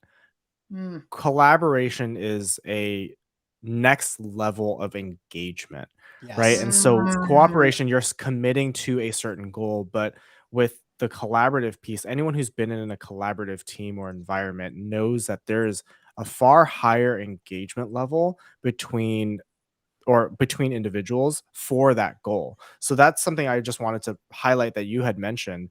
And to add on to, your previous, or to your original question, of like, well, how do you make that shift, right? How do you shift from a competitive environment into a cooperative or collaborative environment? Is you create that overarching goal and affect the individual's goals themselves for people, their people Mm. goals, and you link it there, right? And so that will allow you to get buy-in and that commitment that you need from them to make sure that that overarching goal is going to be achieved, right? You create that link, and so you say you want you want to be competitive, you have this mentality of motivation to be competitive. Totally fine. You can still acknowledge that competitiveness, but just Mhm. frame it just a little bit different, just shift that mentality just a slight bit so that the competition is not against their own team members, but is in competition to accomplish the goal at hand. Yes, and I love the way that you position that because you mentioned something that I do in the framework, sitting on the same side of the table, which is you want to align your goals with the person you're talking with, right? So if you have a team and you have several people on the team that you want to cooperate or you want to collaborate, the easiest way that you're probably going to be able to do that is by understanding what each of their respective goals are, understanding how those connect with, overlap, or align with the goals of the team, and then have a discussion with them about how in their work together collaboratively allows them both to achieve the goals that they want, and how competitively it actually doesn't benefit either of them better or the team. So it becomes an open dialogue around the value of collaboration and cooperation as a commitment of the team so that we can get where we're going together safely. Yeah. And there's both real-time benefits to that and then long-term when you think Yes. about it, right? So it's not just for that particular project, but it's what that deeper level of engagement actually nets out for the long-term benefit of the team. And that's team cohesion, right? Is that Yep. people they become almost a marketing term sticky with one another, right? And then next thing you know, they want to not cooperate more frequently, they want to collaborate more frequently because hopefully it's been a mutually beneficial experience for them. So then it becomes like you just mentioned a few moments ago, right? Myself, you, and Chris, it's like, okay, so how can we do some things together, right? I think we've talked about that a little bit. Chris and I have talked about that, about just when collaboration is done well and you have people coming with the best parts of themselves to around a particular goal, to a particular project or whatever, and it goes really well. It's just magic. I mean, it's just magic. And then you crave it and you want more of it. And that starts to build a bunch of skills. And to your earlier point, that makes them so much better when it comes to resiliency, because now you have collaboration and team cohesion. And so the resiliency level is higher. I love it. And another distinction that just occurred to me as you were saying that is that in cooperation, you still have the presence of egos that people have to potentially just put on ice to get through something. Whereas with collaboration, people willingly set aside their egos in service of the thing that they're working on together. I think about any project where I've ever come in to collaborate with. It's like, I'm just going to come in, I'm going to give my best for this thing that we're all working towards together. And you set that ego to the side to collaborate towards the bigger goal. Whereas in cooperation, again, I agree with you that there's this, I can't stop thinking of like the just don't make waves. Like the cooperation is like, just don't get in a fight. Just don't fight with each other. So the competition piece there is like, just don't compete with each other. So it's bad. Just get through the whole thing. It'll be fine. Whereas collaboration, I'm seeing the impact of we set our egos aside. We bring the best part of ourselves. 1 + 1 = 3. So I love this distinction that you've all presented. I do want to put a pin in it though, just because I only have a few minutes left with you before we have to wrap the event. And I did want to leave time for this one part of the whole thing. Chris, you were my opening event for day one. People first leadership. I love what you're doing out in the world. Extraordinary. Yvonne, you were my day 2 opening act. We talked about safety. We talked about protection. Now I have you both here to close out the event. And I brought everybody that I brought onto these events. I brought to the 2 days. I brought on because they're amazing. I brought them on because they have amazing things to say. They're doing the actual work that inspires me and that I get to learn from. I want to just turn the end of my event over to the 2 of you to just share anything that you think wasn't covered in the conversations that you've heard or been a part of that you think are important for new leaders to know about, for new leaders to be a part of, and for new leaders to think about as they journey towards becoming the best possible leaders they can become. Yeah, so I'll share. I'll piggyback off of or repeat something I shared yesterday a little bit. But the number one thing that I think leaders need to do is to take care of yourself. Very often, leaders, and especially women leaders, are asked to sacrifice for the greater good, right? I mean, women at home are asked to sacrifice for the family, right? Women in the workplace are asked to put things aside or, not worry about those things. But again, we want to make sure that as leaders, we are taking care of our own emotional and mental and physical health, because that will allow us to bring the best version of ourselves to the table, right? Whatever analogy you want to use, you can't pour from an empty cup. Put the oxygen mask on first. Those are there for a reason. We have those cliches for a reason. So understand what you need to do to grow and figure out what your strengths are to best serve the team. And that, again, goes back to what I shared yesterday, is that understand yourself, know yourself better, learn about yourself, take that time to reflect, because for you to know yourself, the best version of yourself and the worst version of yourself, you can understand how you can best serve your team and help them succeed. If you know that one of their opportunities for growth is, say, learning about business finances, and you as a manager are not good at business finance, you're not going to be able to help that team or that team member as much as you would like to pretend to. So be a people first leader to serve them and help them grow by acknowledging your own opportunities and shortcomings and finding ways for them to grow and be successful in their role. Woohoo! I love it. Yvonne? So I'm going to as well harken back to something I said to you earlier, Jeff, and that is I believe it's critical that leaders learn to be, when we talk about this premise of like learning to get more comfortable with being uncomfortable, I think leaders have to learn how to get more comfortable with being vulnerable. And that's not something, again, as we mentioned earlier, is not talked about in business school and all that. We don't teach those skills. And that's a critical miss, I think, in the education system, as well as within workplaces, right? When we're talking about professional development and all of that, I've never seen anything that had like vulnerability 101, right? If it wasn't for, when we think about it, if it wasn't for Brene Brown, we probably wouldn't even be talking about vulnerability, right, in the workplace and what that really looks like and how that's actually a strength. So I would encourage leaders, if you want to be most effective, right? You want to get optimal engagement of your teams, and you want to truly be a lovable leader, you have to start first with vulnerability. And that means taking off the mask, taking down all of those other trappings and exterior definitions of what a leader should be, and blaze the trail yourself with vulnerability and authenticity. And I don't think that I would imagine that most teams, and this is what I've seen too, appreciate that, right? Like I will say that even for my own team, I talked a little bit about my own vulnerability earlier, and there are so many other ways that I make it a point to be transparent with my team so that they then can feel like they can be transparent back. And that's how we get to this place of not only just identifying capabilities and skill sets or areas for opportunity, but also we learn how to support one another better.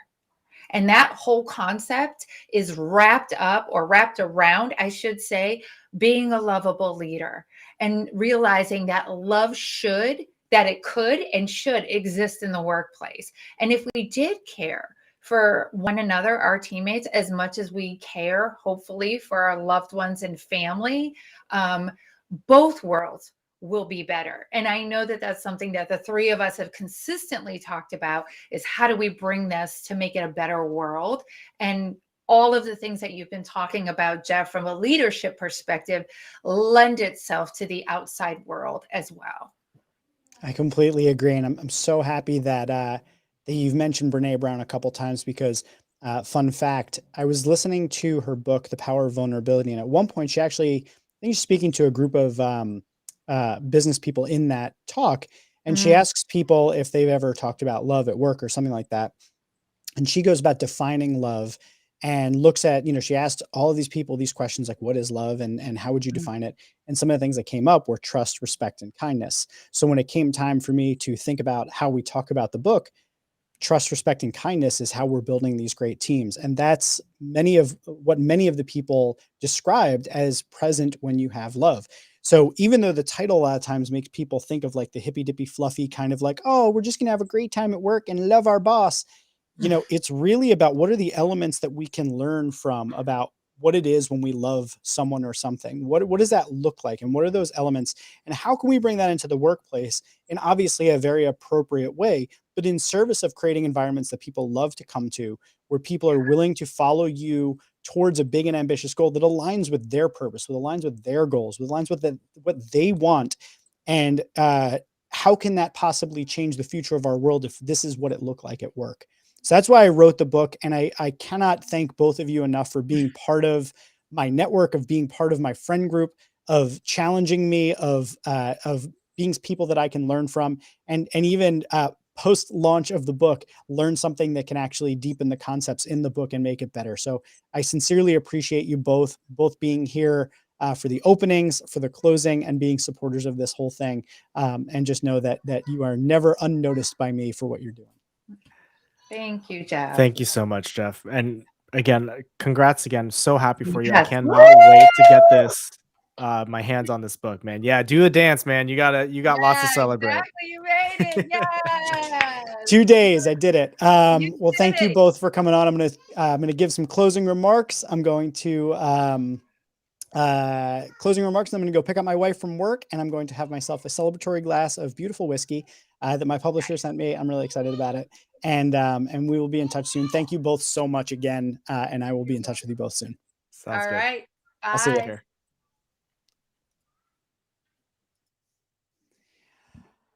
2 days of a launch event completed. if by now you haven't been convinced to pick up a copy of my book, like what have you been watching this entire time, quite frankly? Hold on one second. Buy the book. It's awesome. It's really great. Look at all the people came out to support it. Look how smart they are. Look at all the things we talked about that were so interesting and brilliant people. So just go buy the book. It's awesome. I put so much heart, so much time and effort into it. And I think it's really, really great. And I hope you do too. And if you buy it and you like it, please leave me a review. It helps other people learn about it.